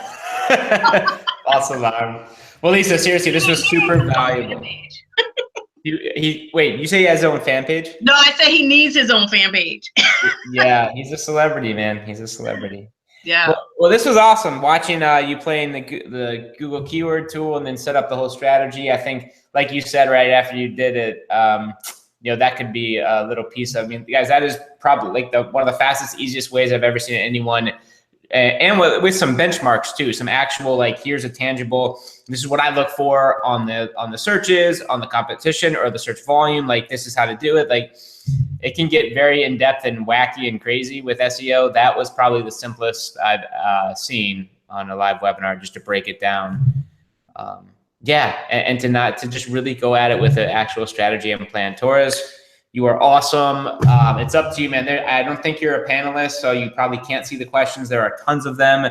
I don't know what your evening is like, but I am very grateful, and I know I'm speaking for the community here. Okay, great, cool. This has been awesome. Would you guys, as the members, as our affiliates, would you all see some value in maybe whipping this up into some type of lead magnet? Lisa showed a couple of those system campaigns. Would you guys promote this one? Super valuable for any marketer building any business.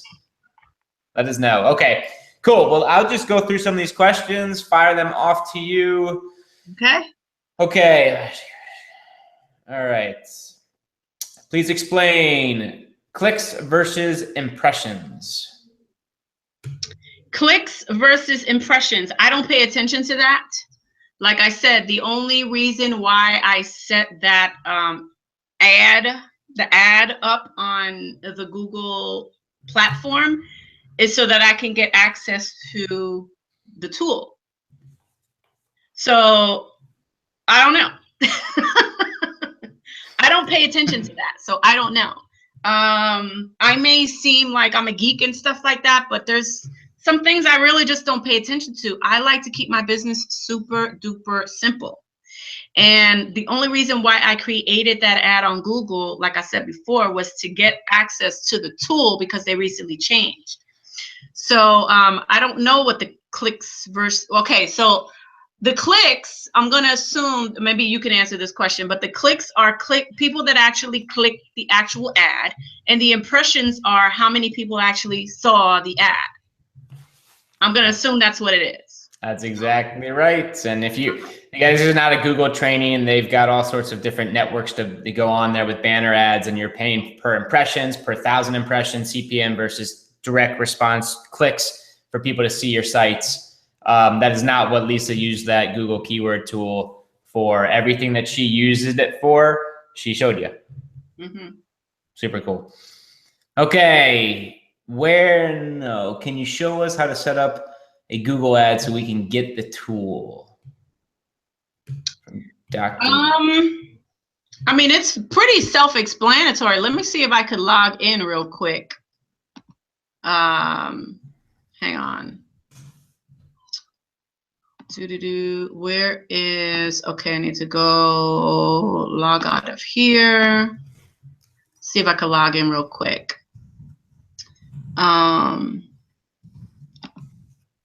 thing is that I created that one time a few months back, and I just never touched it. So let's see. Let's go to Google. I'm gonna go to Google Keyword Planner. And you're gonna go to the one that says right here, adwords.com/keyword planner. And I'm gonna sign in.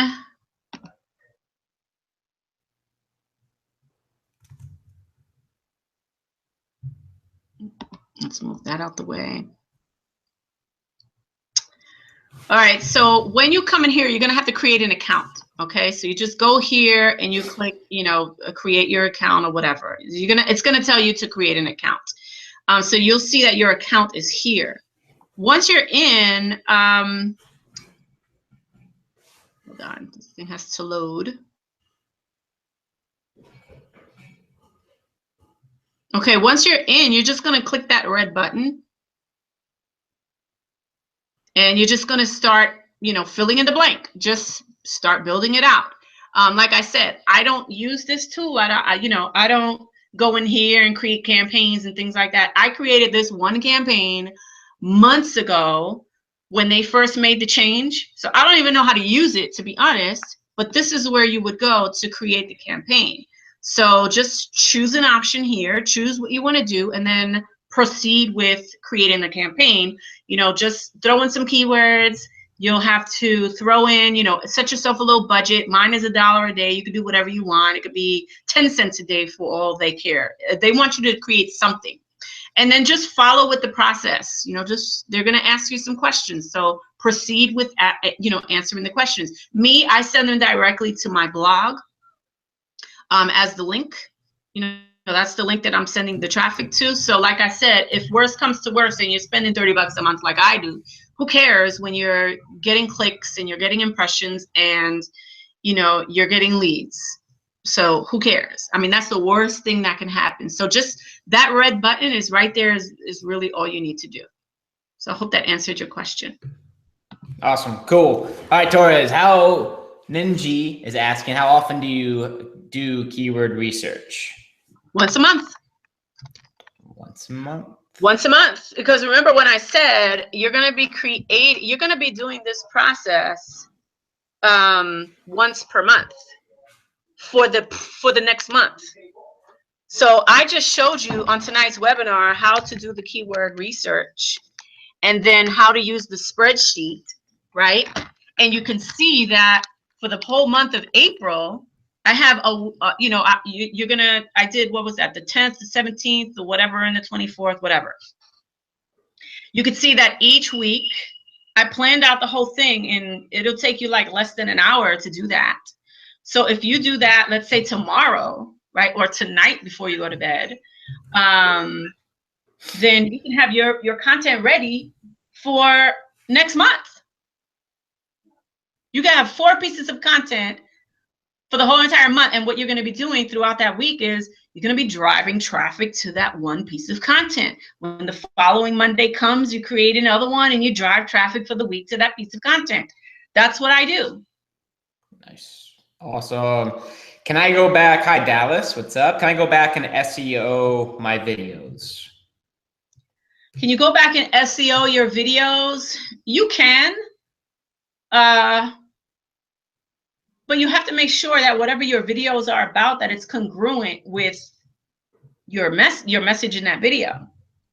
Don't just create, don't just say, okay, I want to use, let's say, for example, cold market prospecting, and then you're talking about a personal development book that you read when they, but just make sure that it is congruent. So can you? Yeah. Would I waste time doing that? No. Me personally, I would move forward and start from scratch, moving forward and SEOing my video. SEOing, is that even a word? SEOing, SEOing my videos moving forward and my blog posts moving forward. Any tips on keywords, and how many keywords do you use as YouTube tags, and what's the max before it's stuffed? Okay, I don't stuff my keywords. I don't even know what the max is. I just know that for me, I use no more than like 5 or 6, maybe 7, and I'm done. Because Cool. you don't want to stuff it. So for me, it's about 5, 6, 7, between 5 and 7, and that's it. You really don't need a lot to rank. Yeah, just find those money keywords right in those spots that Lisa recommended, guys, and go get them. So Ellie's asking, what kind of ad are you running to keep your AdWord account active? You said that was just going to your blog, right? Or a blog post? Yeah, it's just, if you want to learn how to generate leads, if you want to learn how to generate leads for your network marketing business, go here. Grab my free, whatever my blog is, I don't even remember now. My free offer on my blog is basically what I'm sending them to. And then my keywords are just different network marketing companies. Cool. I didn't put any thought into the actual ad. I just wanted to get to the tool. So I don't even pay attention to that ad. The ad is not important. What's important is getting to the tool. And to get to the tool, you have to create an ad. So just create whatever. It doesn't even matter. Just create something just to get to the tool. So do you have to keep that ad running? There's a couple of people asking, like, once it's created, could you actually, $5 a day or a month or whatever, but are you? You know what? I don't know. I just kept it running. You can test it. I just kept it running because I'm like, whatever. It's like $30 a month. Who cares? And it's getting clicks. So who cares? Yeah. So that's something that you have to test. I don't know. I just kept it running. I never even thought to even turn it off. Awesome. Francis, how does this tool work with drop shipping? I don't know anything about drop shipping. Just figure out the keywords for your audience, and it does not matter. Drive them to your own cart page or whatever you want, but it's the same exact. Figure out the keywords that are going to be profitable for whatever product you're running through, whatever your cart is, and do that. Does this process work well for Facebook? No. Facebook is not a search engine. It's a social media platform. However, you can use your fan page. So for example, if I took my title for my blog post, how to do cold market prospecting on social media, and I copied and pasted that same title on my fan page, there's a chance, there's no guarantee, but there's a chance that when people type that on on Google, that your fan page can show up.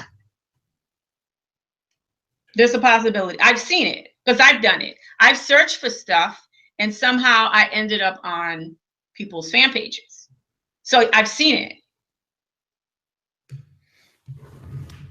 But awesome. I don't use the strategy for my fan page. I use it for YouTube and blogging and Pinterest.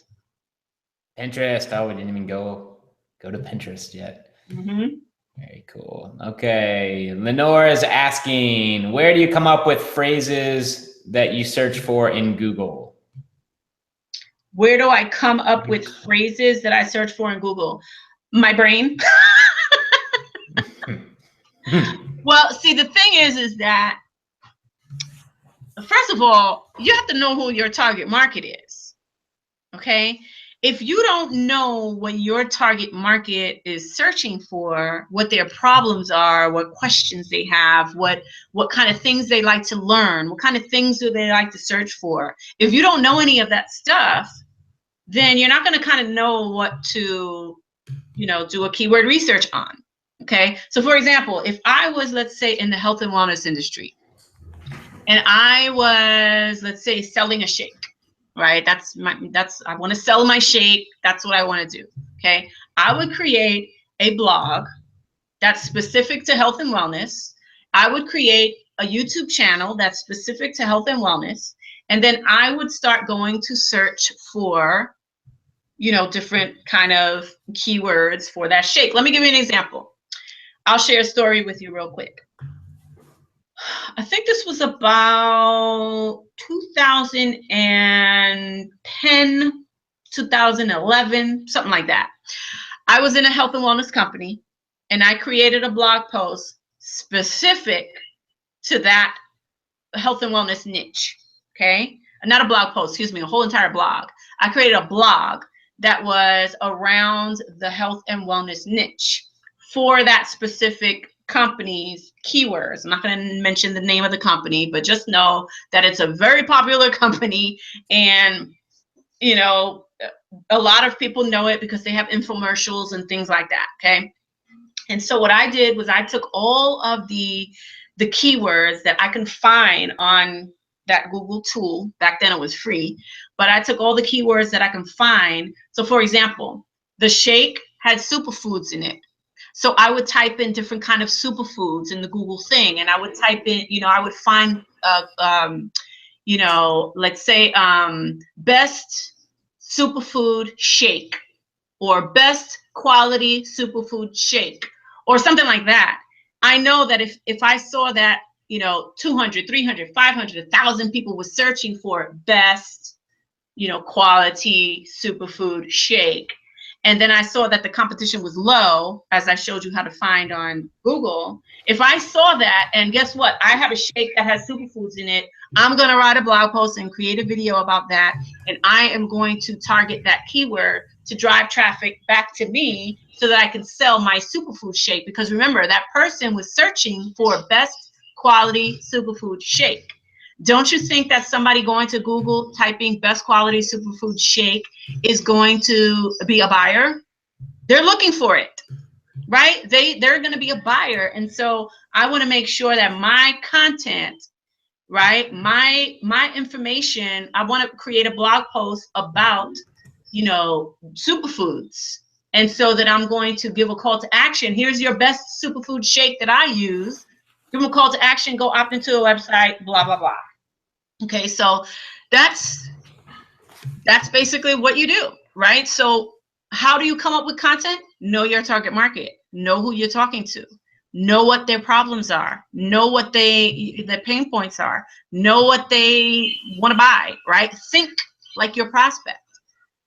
Start conducting surveys. Start asking questions. Start, doing all that kind of stuff, because when you start doing that kind of stuff, then there you have it. Love it. And this is, guys, just another idea. That's awesome, Torres. Best quality superfood shake, if that was the keyword that you want to, this is the next question, is competitive market analysis and some competitive market research. Guys, Torres is right. Know the market. What are their pains and problems? What are their challenges? And this has to go with precedes Lisa's webinar here, is the content has to serve, it has to actually add value. Like, what are they looking for? So just an example real quick.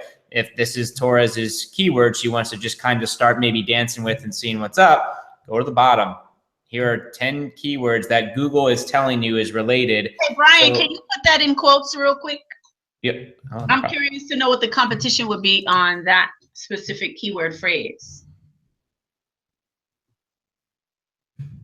That didn't actually change it. Definitely should have as an exact. Yeah. Refresh the browser. Do it again. Yeah, nope, that's it.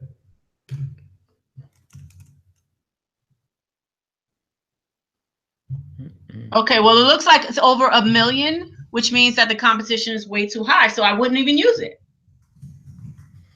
Yep. So yeah, find something else to use.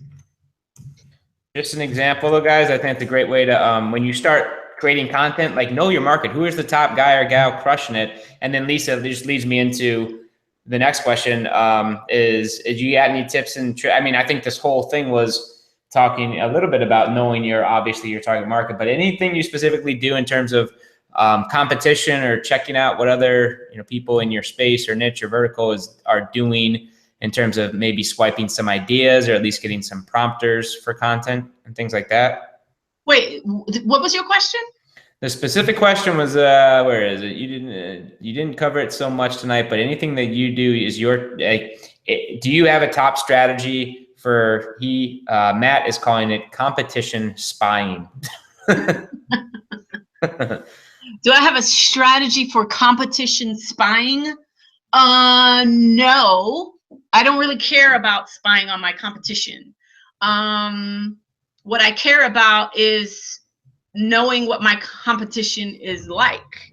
Meaning that when I find the keyword phrase, going to Google, putting it in quotes and seeing what that result number is. That's all my main concern. The lower that number, the better for me, because that's just money in the bank. Okay, so. Nice. Very nice. Good stuff. And you know what? Here's something else that I wanted to cover too, real quick, because I'm sure, like, I'm 100% positive that I think one of the biggest problems that people face when it comes to creating content is that they don't know what to talk about, right? They don't know what to talk about. So if we go to that example that Brian just pulled up, where he went to Google and typed in best quality superfood shake, right? And if you notice, I don't know if you noticed, but I noticed, you'll see a whole bunch of people blogging. It's nothing but blog posts on that first page, okay? You go look at it yourself, okay? Go look at it yourself. It was a whole bunch of blog posts, at the top with some ads, but under that, I saw people's blog posts. And if or websites, if you go to those websites, and you want to get an idea, you can read somebody's website. And I do this all the time. It's not stealing. It's getting inspired by. Okay. So what I'll do is if I'm trying to create a piece of content and I'm like totally blank on what to talk about, I'm going to take that keyword. I'm going to go to YouTube. I'm going to Google. I'm going to go to other people's blog posts that are typing, that are doing blog posts about that specific topic. And I'm going to read through a couple of blog posts. And if I find a blog post that is really quality, I'm just going to model after it. Remember, learn, do, teach, right? Learn, teach, right? We learn something, we add value to the marketplace. So I'm going to learn something from that blog post. And I'm going to say, you know what? That's a really good blog post. I'm going to rewrite this in my own words. I'm going to add my spin to it. This is a great idea. I'm going to put my spin on it. Now, you never, ever, ever want to copy paste and put it on your blog post. That's stealing. What do they call that? Plagiarism? Mm-hmm. Is that what they call it? Mm-hmm. Okay. You don't want to do that. Okay. What you want to do is get a piece of content, find a piece of content that you like, learn it, right? And then just rewrite it in your own words. And now you have a fresh new piece of content that you could share on your blog. That's awesome. Yeah, guys, we've been teaching that forever. I mean, a mentor, like, he was just something I learned forever ago. Like Lisa's talking about, find the blogs, go Google what you think your customers will Google, just as a touch base point or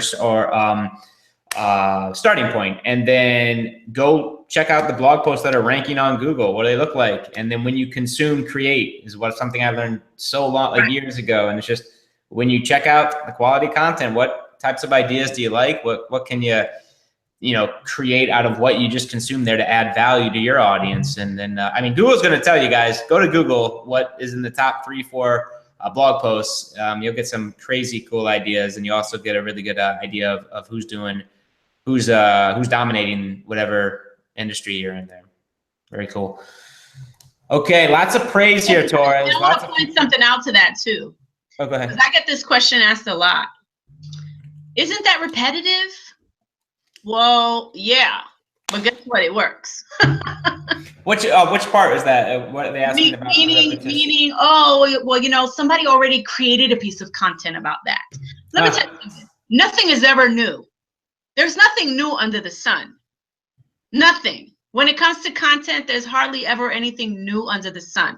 I mean, you can probably find a whole bunch of content about the same exact thing, but it will be perceived in a different way.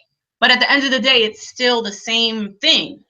So nothing is really ever new. You're just putting your spin on it, which by doing that, you are creating a piece of content that is now unique because it has your spin on it.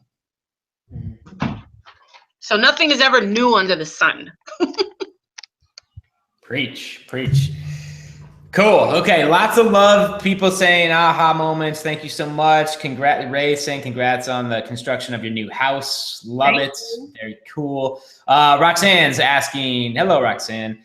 Torres, do you create playlists to group your videos? I do. So if I do a video on blogging, I'm going to assign it to that blogging playlist. Cool. Cassandra's asking for the keyword planner. Have you? I guess it gives you data without having to do ads. Is the data wrong? It gives you data. I don't understand. I guess she's asking: is the data that you're getting from the the keyword planner, is it wrong because you don't have an ad running? But she does have an ad running. Do my results say it's wrong? No. So obviously, no, it's not wrong. Okay, Lenore's asking, if you don't have a blog, where do you recommend we send people? Capture Page. We have a whole bunch of, if you wanted to do, let's say, videos only, and you wanted to be a YouTuber, and you want to drive traffic to a Capture Page, we have a ton of capture pages for you to use. Get signed up in MLSP and boom, you have instant access to all our amazing capture pages. Awesome. Lisa, I'm going to follow you moving forward. Wise decision. Very good, Lenore. Well, replay will be up in replay will be up in a day or two. Our main editor is actually in China right now. He should hopefully within 36 hours, guys. And I obviously recommend, for if you're a guest and you want access to this replay, it's $10 to take the trial. Come in and just consume as much of the quality content as possible. You're going to fall in love with what we're doing here. But if nothing more, you're going to get, if you can roll up your sleeves for 10 days, you will get so much value in content. I mean, the price tag monthly is nothing compared to what you receive in terms of value, software, and tools. But this Torres replay will be up probably within 36 hours. You can start diving in and pausing and playing and applying. How long does it take you to create a blog post, Miss Torres? How long does it take me to create a blog post? Probably about an hour. Probably about an hour. Because I have to create the video. And well, first of all, let me say this. The actual blog post and creating the video, especially if you're doing like editing and stuff like that, that's two separate things. So you have to give time for creating the video, editing it, putting words on it if you want your link showing on the screen or something like that. That's separate. So it usually takes me about maybe, depending on how long the video is, how much editing I have to do, it varies. But let's say it was, 30 minutes, 15 to 30 minutes. And then on top of that, it's going to take me about maybe 30 to 45 minutes to create the blog post. Because I have to add my image to it. I have to create my banner for it so people could click on it so that I can, they can go to. So about an hour to an hour and a half for the whole entire process. So think about it, an hour to an hour and a half, maybe even 2 hours a week. Can you do that to generate 20 plus leads a day? Of course, you do that all. I mean, you can either do that or you can sit at a job for 8 hours a day. You choose. What did man? Every time we Melanie said what was it? It's like there was something on a webinar said, and it was just struck. I wasn't even on it. I was gone, but Mel definitely she definitely laughed so hard. I think someone was asking questions about learning Facebook is so hard or it's so painful, or learning these new skills or video marketing is so painful, and you said. I can just imagine, I didn't get to see the replay, but I can imagine you flipping out saying, what? Being broke is hard. Being broke is painful. And she just remembers that as like, I think that was just when we were just rolling with round 2 after you started. And it definitely struck Mel and I'm sure the attendees by surprise. And it was like, yes, here's Lisa. Well, it's true. It's totally, true. Man. I mean, you can either, go through the pain of creating content. Because it can be a pain sometimes, especially if you don't want to do it, but you have to do it, right? Sometimes you want to go, you don't want to go to work, but you have to do it if you want your paycheck every week, right? So we have to do the painful stuff in order to get to the glory. You have to go through the rain. You have to go through the rain in order to get to the rainbow. So if you want to start generating leads and sales, guess what? You got to create content whether you like it or not. You just got to do it. Awesome. Okay. So are you putting, Sherry's asking, are you putting the videos you put on your blog, are they YouTube videos? Or are you using MLSP's Player or Vidler, or that's basically all YouTube every time? Yep. Cool. Guys, so the video that she's putting in blog posts, if the blog post has one, is a video that she's posted on YouTube. And I assume that YouTube link is coming back to the blog post, which the blog post has the content upgrade or lead magnet embedded in it or at the bottom to generate a nice little flow. There you go. Yeah. Ha, Leanne, that was an awesome night. The Lisa flipped out night. The night Lisa. Yeah, okay. Very cool. Jenny is asking, could you repeat the data validation feature one more time, please? Jenny, if you're a member, just in light of time, Lisa's been very gracious with her time. Just watch the replay. It'll be out in 36 hours or so. And if you're not a member, get back with whoever invited you here tonight and take the trial. Yeah. How can I use this tool? I'm not sure if they mean MLSP or the Google Planner or your spreadsheets. Connie, how can I use this tool with products? I think Lisa actually covered that with the superfood example in terms of targeting product keywords, if you wanted to do that. Yep. Just type in the product keyword name, or even if it doesn't show up on, because there's a lot of, like, if you're in network marketing, there's a lot of products out there that people are not blogging about, whatever, but it might not even show up on the tool, on the Google tool. And so you can still create a piece of content around it, because there might be people who are, maybe it's a new network marketing company, and people will eventually go online and start searching for it. So just because it says, oh, it doesn't have any, searches or, people searching for it on the tool, doesn't mean that you can't blog about it. So there you go. Nice distinction. Okay. So in your opinion, Lisa, Michael is asking, should we do more YouTube videos than Facebook Lives? Nope. You should be doing both. Cool. Absolutely be doing both. These questions just keep coming in. Torres is a wanted trainer here. Awesome.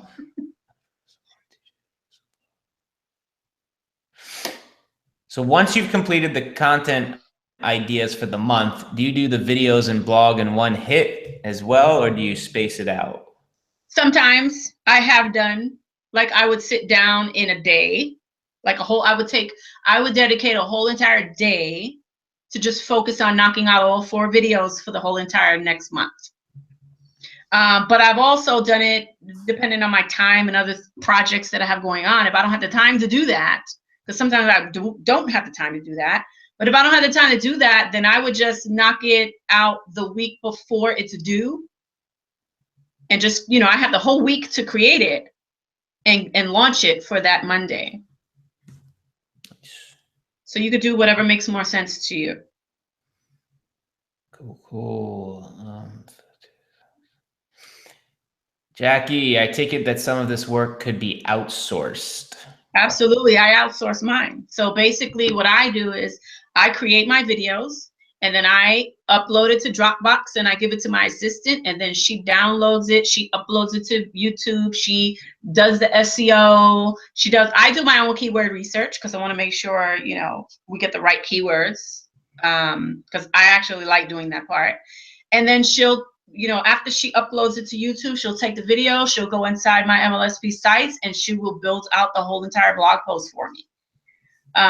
So yeah, she'll create my images for me, she creates the banners for me, and she does the promotion for the whole entire week for me. This way I can focus on other things like creating awesome content for you guys, or, you know, product launches, or, you know, building my, you know, company, or, you know, coaching and things like that. Prospecting and, you know, all that kind of stuff. But yes, absolutely it could be outsourced. What cannot be outsourced is your videos, obviously. So you have to do that part. Everything else can absolutely 100% be outsourced. Nice. Elliot's saying she's got AdWords before and has campaigns that are paused. It looks like the keyword tool is working. Cool. And she's asking, do I have to still create an active campaign? I mean, if it's working. If it's working, I guess not. Yeah, I just turned mine off. I just kept mine on. Cool. Yeah, guys, test it out. This isn't, you know, this was not a keyword research Google and Google AdWords thing. If you want to see if you can get by with pausing an ad, check it out. If it doesn't work, if you can use the tool, great. You can save the $5. Torres is still getting clicks and leads to her blog from that ad. She doesn't care. Let it, you know, that's cool. Yeah, I don't care. I just let it run. Whatever. Yeah, that's cool. That's cool. Who doesn't love a little free traffic? Well, not, I guess it's not free. Super cheap, dirt cheap traffic. Right. Okay. MLSP has videos we can use with these ads. Will those work, or do we need to create our own? MLSP has videos that we could use for these ads. You mean like a link, like how I send people from that ad to my blogs? You could send it to a capture page for MLSP? Sure, why not? If that's what you mean, I don't know. Yeah, Melody, I'm not sure exactly what that means. We don't have videos you can rip and like put them on your own blog post or put them on your own YouTube right now. That was the question Torres just answered. Okay, Lisa, there's a bunch here. How are you doing? Do you want to? Good. You're good? Mm-hmm. Okay. All right. Well, a couple questions about, was there anything, one gentleman was asking, I exited out. Did you mention 5 blog posts a week somewhere that I missed and like 20 keywords, or was that just a misinterpretation? No, what I said is that it's up to you how many blogs you want, blog posts and videos that you want to do per week. So you could do a blog a day, you know, 5 blogs per week, which is 20 videos and blog posts per month. You can absolutely do that. I used to do that. Or you can just simply do one value-based or value-packed blog post per week, which is less stressful. Okay, guys, that's our top affiliate saying that, guys. I mean, there's not, some people love the quick, smaller blog posts daily or bi-daily or every other day. And some like just focusing on one kind of more pillar/cornerstone piece of content, like Lisa's talking about once a week or whatever the case may be. Find out what works for you. You know, you don't need to get too married to either one of these. Just find the strategy that works for you, your time, your goals, right? And go do it. Go do it. All right, Torres, do you ever blog about specific products, or is it you branding you on your blog? Oh, it's always branding me and adding value about what I love to teach on. For me, I love to teach, how-to stuff, like, how to prospect, how to generate leads, how to use social media, how to do, all that kind of stuff. Recently, I started implementing something new that I just started this year, where I started doing, what am I calling it? Income snapshots, monthly income snapshots, where I'm just breaking everything down and showing, because I have, I don't know, 7 to 11, depending on what's going on for the month, because I may be promoting somebody's course or something like that. But let's just keep it at the lower number. Let's say 6 or 7 income streams per month running on autopilot, generating leads, making sales, right? And so I just basically, so for that blog post, I'm just saying, here's what I made for the month. Look what's possible. And people have been loving that. I call it every month is going to be something different. So for example, February income snapshot, March income snapshot. And then, I'll tell them what it is, but then I'll lead them to, go opt in if you want to see what those things that, I'm promoting. And I'll have a list of things that I'm promoting. And they can pick and choose what they want to use. If they want to join me in that, if they want to do this, if they want to get whatever, so. Cool. Very cool. Nancy is asking about any word limit or word number guidance on her blogs. Do you 500, few hundred word count? I've never, since I've been blogging since 2007, I've never sat here and said, okay, I'm going to do a blog post that has 1,000 words. I've never done that. I've done blog posts with as little as 200 words to as much as 1,000 words or more. I never pay attention to it. I don't focus on that. I focus on the value. That's it. Just the value. So I don't pay attention to the amount of words. Cool. Guys, one takeaway, you've heard Lisa say probably 20 different times, value, what the audience wants, know your market. Shandon is asking, do you suggest different blogs for different products or one blog with different posts? One blog per niche. You want to be rich? Market to a niche. Little infomercial there. Ching! Right. Want to be rich? Market to a niche. One blog post per, like, for example, if I had like my blog, for example, I just talk about social media and prospecting and closing and all those kind of, things. I'm not going to sit here and talk about a health and wellness company or a travel business or something like that. That I can do with my list. Like with your list, you can promote whatever you want. But as far as a blog, that blog should be specific to that one thing that you're going to be talking about. So if it's a travel blog, talk about travel. If it's a health and wellness blog, talk about health and wellness. Yeah, very cool. Guys, we see this a whole bunch in our coaching clients, and our coaches they correct our clients. But, it's when we go to a blog and there's something about health and wellness, and there's something about planting your own garden, and there's something about hypnobirthing, and it's just like, it's all over the place, guys. That's not take what Lisa just said. Like one niche, it's got to all be relevant, congruent. Like you want the blog to be like home base for, like, it should serve that audience, should see value in all of your categories and all of the content you put out, because it's all related and it will help that one target market in some way, shape, or form get better, become more, provide solutions that they're looking for, all that good fun stuff. We see that all too often. So I'm glad Lisa just touched on that a little bit. Excuse me. Kevin's asking, any suggestions on video length? They are throwing very meticulous questions at you now. On what? Video length. Length? Yes, like how long? Yeah, length. I like to keep my videos less than 15 minutes. If it's a value, if I'm sharing like some golden nuggets and I'm teaching something, I typically, and if it's a face video and it's for YouTube or whatever, I'm going to keep it on my blog post for less than 15 minutes. Sometimes it could be 10 minutes. Sometimes it's even 5 minutes or 3 minutes, depending on what I'm teaching.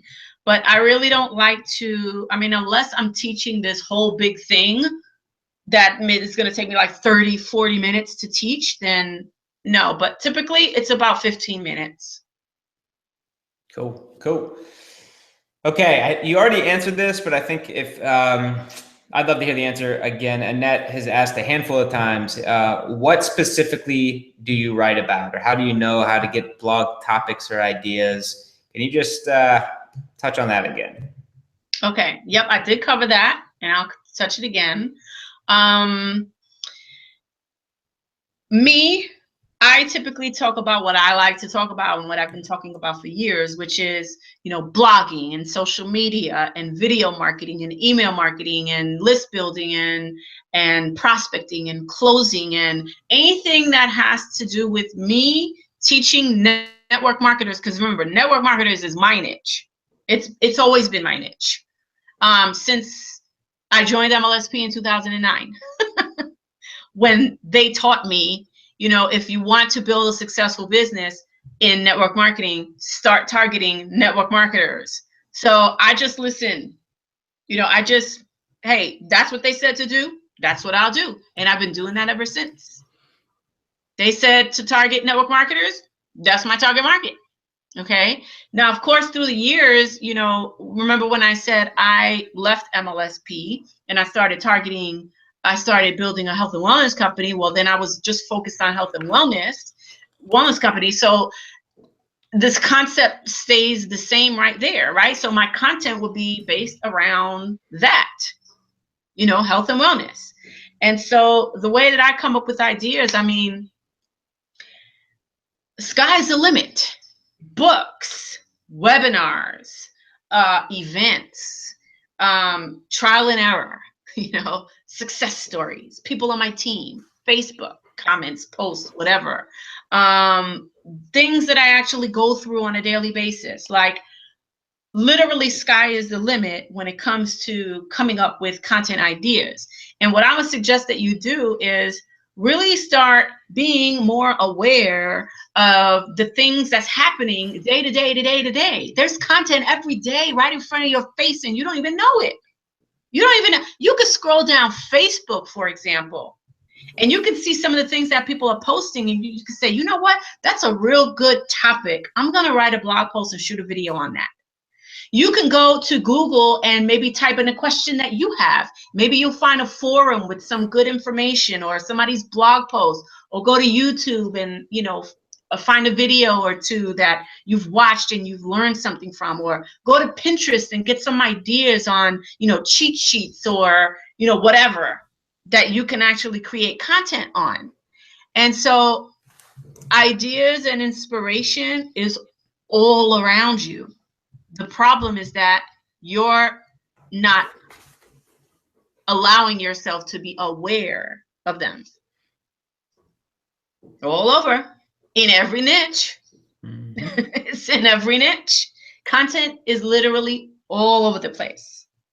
Yeah, guys, and it doesn't need to cure cancer. I know myself included, when you get started, you really just want to, I had to hang up it needed to be huge. It needed to, shake the earth. It needed to be so different from everything else. And the tiniest little thing that you thought was cool or you would learn today is a piece of content, a blog post, something you can, like we've been saying, like when you consume, create. It doesn't need to be a 2,000 word pillar blog post all the time that is revolutionary and is going to get, prizes, Nobel Prize or whatever. Like a little thing, and I see Lisa, I'm on her list. She promotes or creates simple blog posts, short and quick, of just cool stuff she learned or cool stuff that she's, found out, created, implemented, results, whatever. And it's a simple little blog post, little video. You're on my list, Brian? I did. Yeah, I'm on your list, man. I watch. I got eyes. I look. But yeah, it's not. That's a big deal, man. And you're doing a great job managing that list and curating, or not curating, but creating content on a very regular basis. And clearly, it's serving an audience as your income continues to go like this, and your brand and your lifestyle as you build your home. It's lovely, and it just works, man. Watch this. Watch this. Everything that you said for the past minute is a piece of content. Mm-hmm. I can create a whole blog post on what you just talked about for the past minute. Really? I mean, literally that.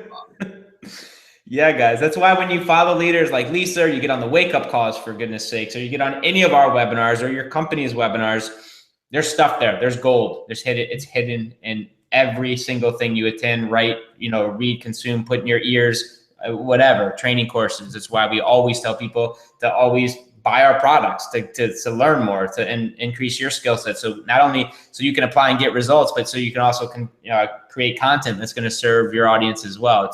It's everywhere, like Lisa just said. Everywhere. Tough one here, Lisa. George is asking, what's your Instagram handle?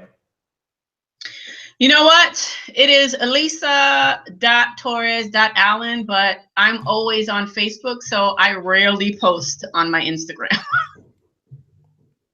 There you go, George. If you've been following me for some time now, you'll hear me preach all the time. Pick a social media platform, not all social media platforms. Pick one social media platform and go crush it on it. So you're not going to find I have over 20-something thousand followers on Twitter. Do I tweet? Never. Hardly ever. Mm-hmm. Once in a blue moon, I'll say, let me go on Twitter real quick. That's hardly ever, though. Once in a while, I'll say, let me see what's going on Instagram. Probably like once every 3 months or something, I'll post something on Instagram. So, you're not going to find much over there. You're not going to find consistency over there because I don't really focus on that. I used to focus on that. There was a time when I was doing Instagram hardcore. I had 30 Instagram accounts, and it took me 30 minutes a day to manage 30 Instagram accounts. Because it would take me about a minute each Instagram account to log in, log out, log in, log out. Wow. I didn't know you were running. And I was generating about 50 leads a day and like 1 to 3 sales a day when I was doing that. And I am going to get back to doing that because that was like my gold mine before. But I kind of stopped doing it. Not for any specific reason, but really because I just was too much in love with Facebook. Yeah. And and we preach it too. I've heard Lisa say it on multiple occasions and on different stages. Blinders, one thing, and just own it and just crush it. And there's so much to learn. To master it, to not only learn it, but to get better at it, and just you focus on that, and that should give everyone on this line a big sigh of relief and just a deep breath, saying, okay, Facebook's the biggest website on the planet. Well, there's 3 of them, but they have the most advanced, simplest, when I say advanced, I mean targeted, but simplest ads platform to start building and engaging an audience. And Lisa chose Facebook, and it's worked out pretty well. But she started with YouTube, and like she's done other cool stuff, but Facebook. You know what's funny? I have another story to share. Yes. When I first signed up with MLSP back in 2009, Twitter had just launched back then, I believe, or it was the hot thing back then. It was around for a while, but I wasn't on it. But then I went on a Twitter training inside of MLSP back then. And that was like the first time I signed up with MLSP, and I went ham on just that one social media platform. I just went hardcore, and guess what? I generated 50 leads and got 5 sales or something like that in a month, just on Twitter. So what you focus on is what you reap. Mm-hmm. Honestly, you guys, if you're saying you can't generate leads, it's, in my opinion, and I think Lisa would agree, you're just not doing anything. You might need to learn something, and it may be new to you, but there are ways to get quality content that you don't even need to create in this day and age, especially with MLSP, in front of the right market for zero amount, or maybe a couple bucks a day or even a month. It's yeah, it's, you know, we hear people talking a lot about struggling with leads, and you know, Lisa just coming in, going full boat on Twitter for a month and generating, you know, 5 sales. It's really comes down to how badly you won. I don't want to preach on this webinar and take it over, but that idea gets me so angry, because when people say I don't have any leads to talk to, what are you doing? Where You know what have pisses me websites? off, Brian? You know what pisses me off is that MLSP has years of training. I mean, we've been doing these webinars since the beginning of time, nonstop, every single Wednesday, teaching strategies. Yep. And all I ever see is people complaining about, you know, if I ask them, how many leads have you generated today? None. Really? None? You mean all those weeks you've attended a webinar where we're showing you what to do, just like this one right now, and you mean to tell me you're not generating 1 lead? That's a problem. And that's an internal issue, because clearly the strategy works, you're just not working it. Or you work it, let's say, once, and then it didn't work in 24 hours, so to you, it doesn't work. No. And that's not going to work. That's not going to work. So when people say, when I ask people, how many leads are you generating a day, and they give me, you know, 0 or maybe 1 or 2 or something like that a day, I just have to scratch my head like, I don't get it. Why? Like, that's a choice. You choose not to, you choose to only generate, you know, 1 or 2 leads a day. That's your choice. What are you doing is the question that you need to ask yourself. What are you doing every day? And most of the time, the answer is not much. They're not doing much. Or they'll say, I'm going to post something on Facebook. And then they walk away, they do something, they come back, there's no leads. Where's the process? Where's the plan of action? I just showed you a plan of action tonight on how to create the content for the whole entire month in 2 hours with keywords that buyers are actually searching for. People are actually searching for. They're looking for the information. But you mean to tell me that you're only generating 1 or 2 leads, if not any, none per day? That's an internal issue. That's an issue. So I don't get it. I'll never understand that. I don't get it. Well, actually, I do get it. The problem is you're not working. That's the problem. You're not working. So.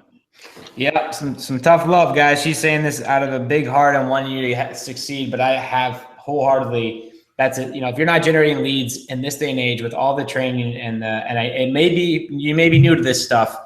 Hold on, Brian. I see something in the chat room, and I want to address this issue here. Bring it. Sherry Shepherd says, I'm an outdoors person, so it's mixed messages. Now, I'm glad that you're an outdoor person, because guess what? If you have one of these, there's no excuse. I could take my whole entire business on this little device and go to a secluded island if it has internet. You know, lock myself on an island all by myself. As long as I have internet access and this little device, I could be laying on my blanket on the stand by the water, sipping on coconuts, as long as I have this, and generate 20 plus leads a day. So the fact that you're an outdoors person, great. Then work outdoors and go start generating leads with this. I'm pretty sure you have one of these, Sherry. I think everybody does. So no excuse. You can't bring excuses to these tourists. They don't exist. There's no excuses. I don't care how many kids you have. I don't care, you know, you don't have a supportive spouse. I don't care, you know, if you're working a full-time job and you're doing overtime. There is no excuse in my book. Absolutely none. That's the best. You know, the best part is we've been blessed to be here for quite some time, and all of the aforementioned there, guys, I've personally seen it. I know Torres has. People with those circumstances, and the excuses or circumstances or story I'm not interested in. I'm like, okay, and what? Now where? Now where do we go? I've seen people with all of those and so much more. Of course, some of them quit, but some with the exact same circumstances will go on and go full-time in their business. Why? What's the difference? It's the exact same tools, training, software. What's the variable? Well, I'm telling you that the ones who make it, they don't focus on, okay, the excuse, because, you know, if when Lisa says there's no excuse, and your first response was, yeah, but Lisa, you don't understand. That's the problem. You keep running that story of why you can't. That is why. If you're the one who just said when Lisa was talking, but Lisa, it's so hard because I'm here and I'm doing it. No, stop affirming why you can't do what Lisa laid out in 2 amazing hours of content creation and content a strategy and blueprint for your business to actually create value for your marketplace, for your audience. That's an internal 100% issue. It's not that being broke is just a symptom. It really is, guys. At the source, there's an internal and a choice, not just a symptom, but a choice. That's a choice. Yeah. So to hold on to that story, guys. Yeah, that is some gold. What Lisa just said. Because remember, when I got laid off in 2007, I chose. Remember, I had choices. I could go back to another job, or I can choose to learn this stuff so that I'd never have to go back to a job again. And I chose to learn this stuff so I didn't have to go back to a job again. It was a choice. And so whatever choices you make, whether you choose to generate only 1 to 2 leads a day, whether you choose to generate no leads a day, whether you choose to generate 100 leads a day, all of it is a choice. Pretty awesome. Man, it is. Man, I love this topic, and I want to. Okay, there's the last question, guys, and it's a good one for Lisa. Just where your regular page is full, can't accept any more friends. Do you have a fan page? Yes, guys, Lisa has a fan page. Go find it. She's an amazing leader. She does these webinars all the time for us, for this community, and giving back. She's created a damn cool lifestyle for herself, and now she's at this place of just wanting to serve, and particularly this audience. Because this little home has made a pretty good impact in her life, and now she's just a very accomplished, successful marketer, and we are so much better for having her here. Obviously in the community, I speak for everyone here in MLSP and for everyone watching the recording. It's all Brian. It's all a mindset. You and I know that. I mean, you choose to create you choose the lifestyle that you want. Let me give you an example. Right now, I am doing a 30-day raw food transformation. I am on day 3. I've been having an amazing 3-day transformation where my mindset is I'm not eating anything unless it's 100% raw, organic, vegan, whatever, 100% raw, okay? Choices. It's a choice. Now, my daughter's birthday was yesterday, okay? We baked her a cake, regular. She wanted to bake it at home. We got the box cake with the frosting and the sprinkles and all of that. Did I eat it? No. I chose to make a raw apple pie. If you've been on my Facebook or whatever, you saw that I posted my picture of my raw apple pie. It's a choice. I could have eaten the chocolate cake. But I chose to do a 30-day raw food transformation. And you could see there's a pimple here. There's a pimple here. I got toxins coming out of the wazoo of my body, right? Because I want to clean out my body. I'm doing spring cleaning. It is a choice. Is it easy? No, but it becomes easy. I'm on day 3 and I don't even want to eat any crap. I don't want to eat anything that is not raw. Right? This is the lifestyle that I chose. So whatever you decide to choose, whether you choose to get up and work and do something in your business that's going to generate 20+ leads a day, like what I taught you today, do that. Okay? If you choose to wake up and just scroll through your news feed all day trying to see what everybody else is doing and not generating leads, do that. But you're going to get the results of what you put in. Okay, you're gonna reap what you sow. Okay, those little seeds that we talked about in the beginning of the webinar, they're gonna sprout if you water them or not, or only if you water them. Excuse me. They're not gonna sprout if you don't actually go and plant the seeds and start harvesting your, your dream lifestyle. It's not gonna happen. Lisa, there's still a whole bunch of questions. Let's do this. And tell us a story, a final story here. I am interested. I'm going to be selfish with my final question here. How in the world was it? Did you just see a vision? Did you anchor yourself to just this iron woman who wasn't going to quit in 18 years for $20? What did you see that nobody saw? Where was the aha moment? What allowed you to stay in this game long enough to have the breakthrough a couple of years ago to now the lifestyle and the business that you've got today? Okay, so what most people do is when they're dreaming, they think about the things that they want. They think about the house that they want. They think about the cars that they want, the kind of lifestyle they want to live, the kind of vacations they want to take. And yeah, I thought about those things, but that wasn't my driving force. I kind of reversed it. My driving force, what kept me going, was just thinking about getting up every day, doing the same routine, right? Getting up, going on the express bus, sitting on that express bus for an hour a day, to go to a job, to sit there from 9 to 5, sometimes a little overtime, to sit there shuffling papers in a cubicle, working with people that I hated, taking orders from a boss that I couldn't stand, and doing that every day, going out to lunch, to having to clock back in an hour. And if I'm 5 minutes late, they're down my throat, to staying there till 5, 6, sometimes 7 o'clock at night, to get on the express bus, to take an hour, sometimes an hour and a half to go back to my house, to spend a few hours, with my family, to go to bed early, take shower or whatever, and wake up at the same time and start the whole process all over again.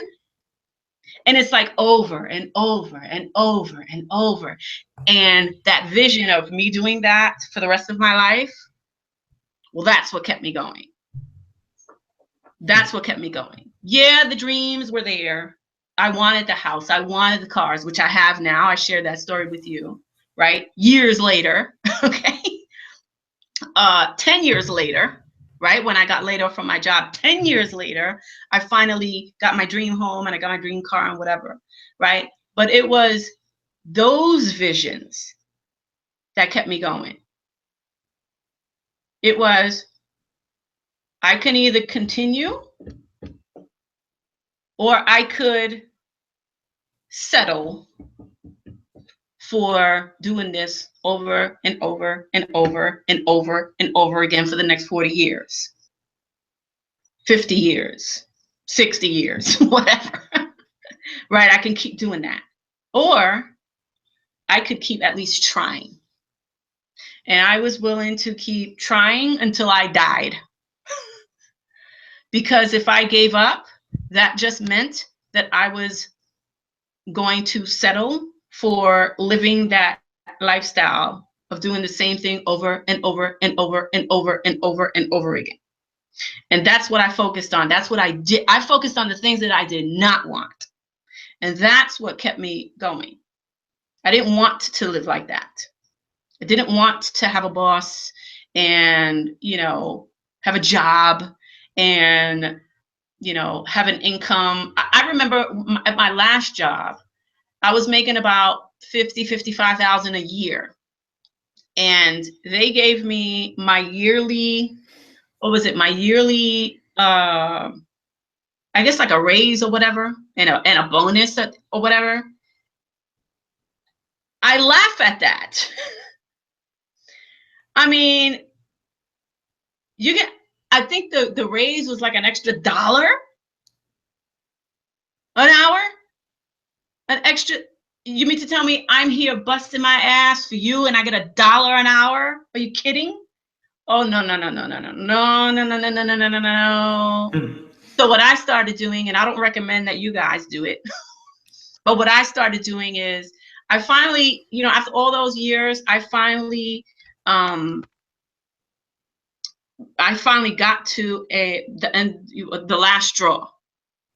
It was the last straw. And I was like, you know what? This right here, this whole thing right here, this whole cubicle thing, this whole shuffling papers, this whole taking orders, this whole clocking in at, you know, at 1 o'clock to come back from lunch, this whole, oh, you got to be here at 9 o'clock, and oh, can you do some overtime? Raise, like, no. Okay. That was the last straw. Okay.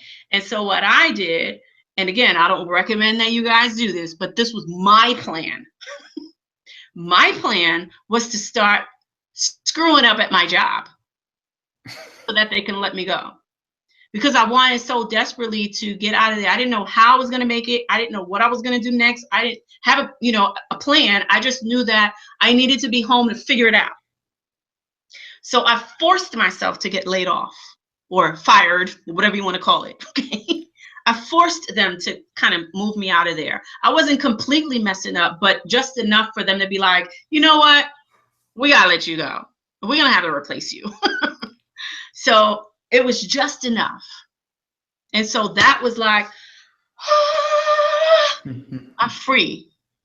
And that was a decision that I made. I have to come up with a plan to have them let me go so that I can move forward with what I really want to do, because I can't do it here. I can't do it with the stress. And you know what? It was the last 2 years of a job that I actually started growing. I started feeling like a knot in my throat. And I went to doctors. They stuck cameras down my throat. They ran tests and x-rays and MRIs and all these different kind of things to try to see what I was feeling. I had a sensation in my throat like there was something stuck in it. And so no one can find anything. So I went to a Chinese medicine doctor. They looked at my tongue and instantly saw that I was stressed out. And they gave me Chinese medicine, and within a few months, I was done. And then as soon as I left that job, a few months after that, no more sensations, because the stress just eventually just melted away. So wow, there you go, guys. She kept that pain of doing that same unfulfilling routine of being away from her family, and she kept that pain front and center. I just think that's so cool, Lisa, when we talk about 20 bucks in 18 years. I really do. I mean, that's just an amazing vision, and amazing just determination. There was no expiration date on your dream. It didn't matter how long it was going to take. And then now, guys, if you asked Lisa, was it worth it? Life is good. Just bought a plot of land to build her dream home on. Stay-at-home mom, multi-six-figure earner, launch products, coaching clients, building teams. It's real. Lisa, I love you, man. Thank you so much for this. And we are going to drive everyone to the trial page, guys. And for everyone asking, where's Lisa, guys, find her on Facebook. Yes, I guess her friend page is maxed out. I'm sure it is. And you can find her fan page and say hello. Please give her some love in the MSP community group, and certainly say hello to her. Torres, thank you so much for this. I cannot wait to chop this up and use this as some type of lead magnet. Well, you know what? It was you, Brian. It was you, and it was Norbert, and it was the leaders back then that started all of this for me, right? If it was MLSP that taught me all this stuff. I mean, there's a lot of things that I learned outside of MLSP, from just like observing and just learning things and watching things on YouTube and coming up with my own stuff and things like that. But the main concept of attraction marketing, the concept of, leading with value, the concept of generating leads and capture pages and autoresponders, right here. This is where it all started. This is where it started. That's awesome, man. I love it. It's so cool what we do, man. And I know you're building your tribe and impacting hundreds of thousands of people on your own, you're in Torres Nation over there. So it just feels good, man. It feels good. And this has been amazing. What do you guys think? I always say this, but you guys think we should keep Torres? What do you think? Let us know in the chat boxes. I have a hunch you're gonna see Lisa on stage at Live the Dream 8 here in August coming up here, guys. So I don't know if she's speaking anytime before then, but if you want to come see her in the flesh, August and for Live the Dream 8. Torres, thank you so much. Truly, love you, man. Nothing but love. Your story, what you've done is so freaking cool, and it's helping so many people. And I honor that you hung in there for freaking 18 years. I think that's so cool. And I know you've got raving fans because of that passion and that drive and what you do and what you teach on your in your circle too. So, well, thank you. There's Lisa Torres. And I hope you guys enjoyed tonight's training. Yeah. Go find her. Go love on her, guys. That's Lisa Torres, L6, one of our 4 or 5 L6 leaders to ever hit that level.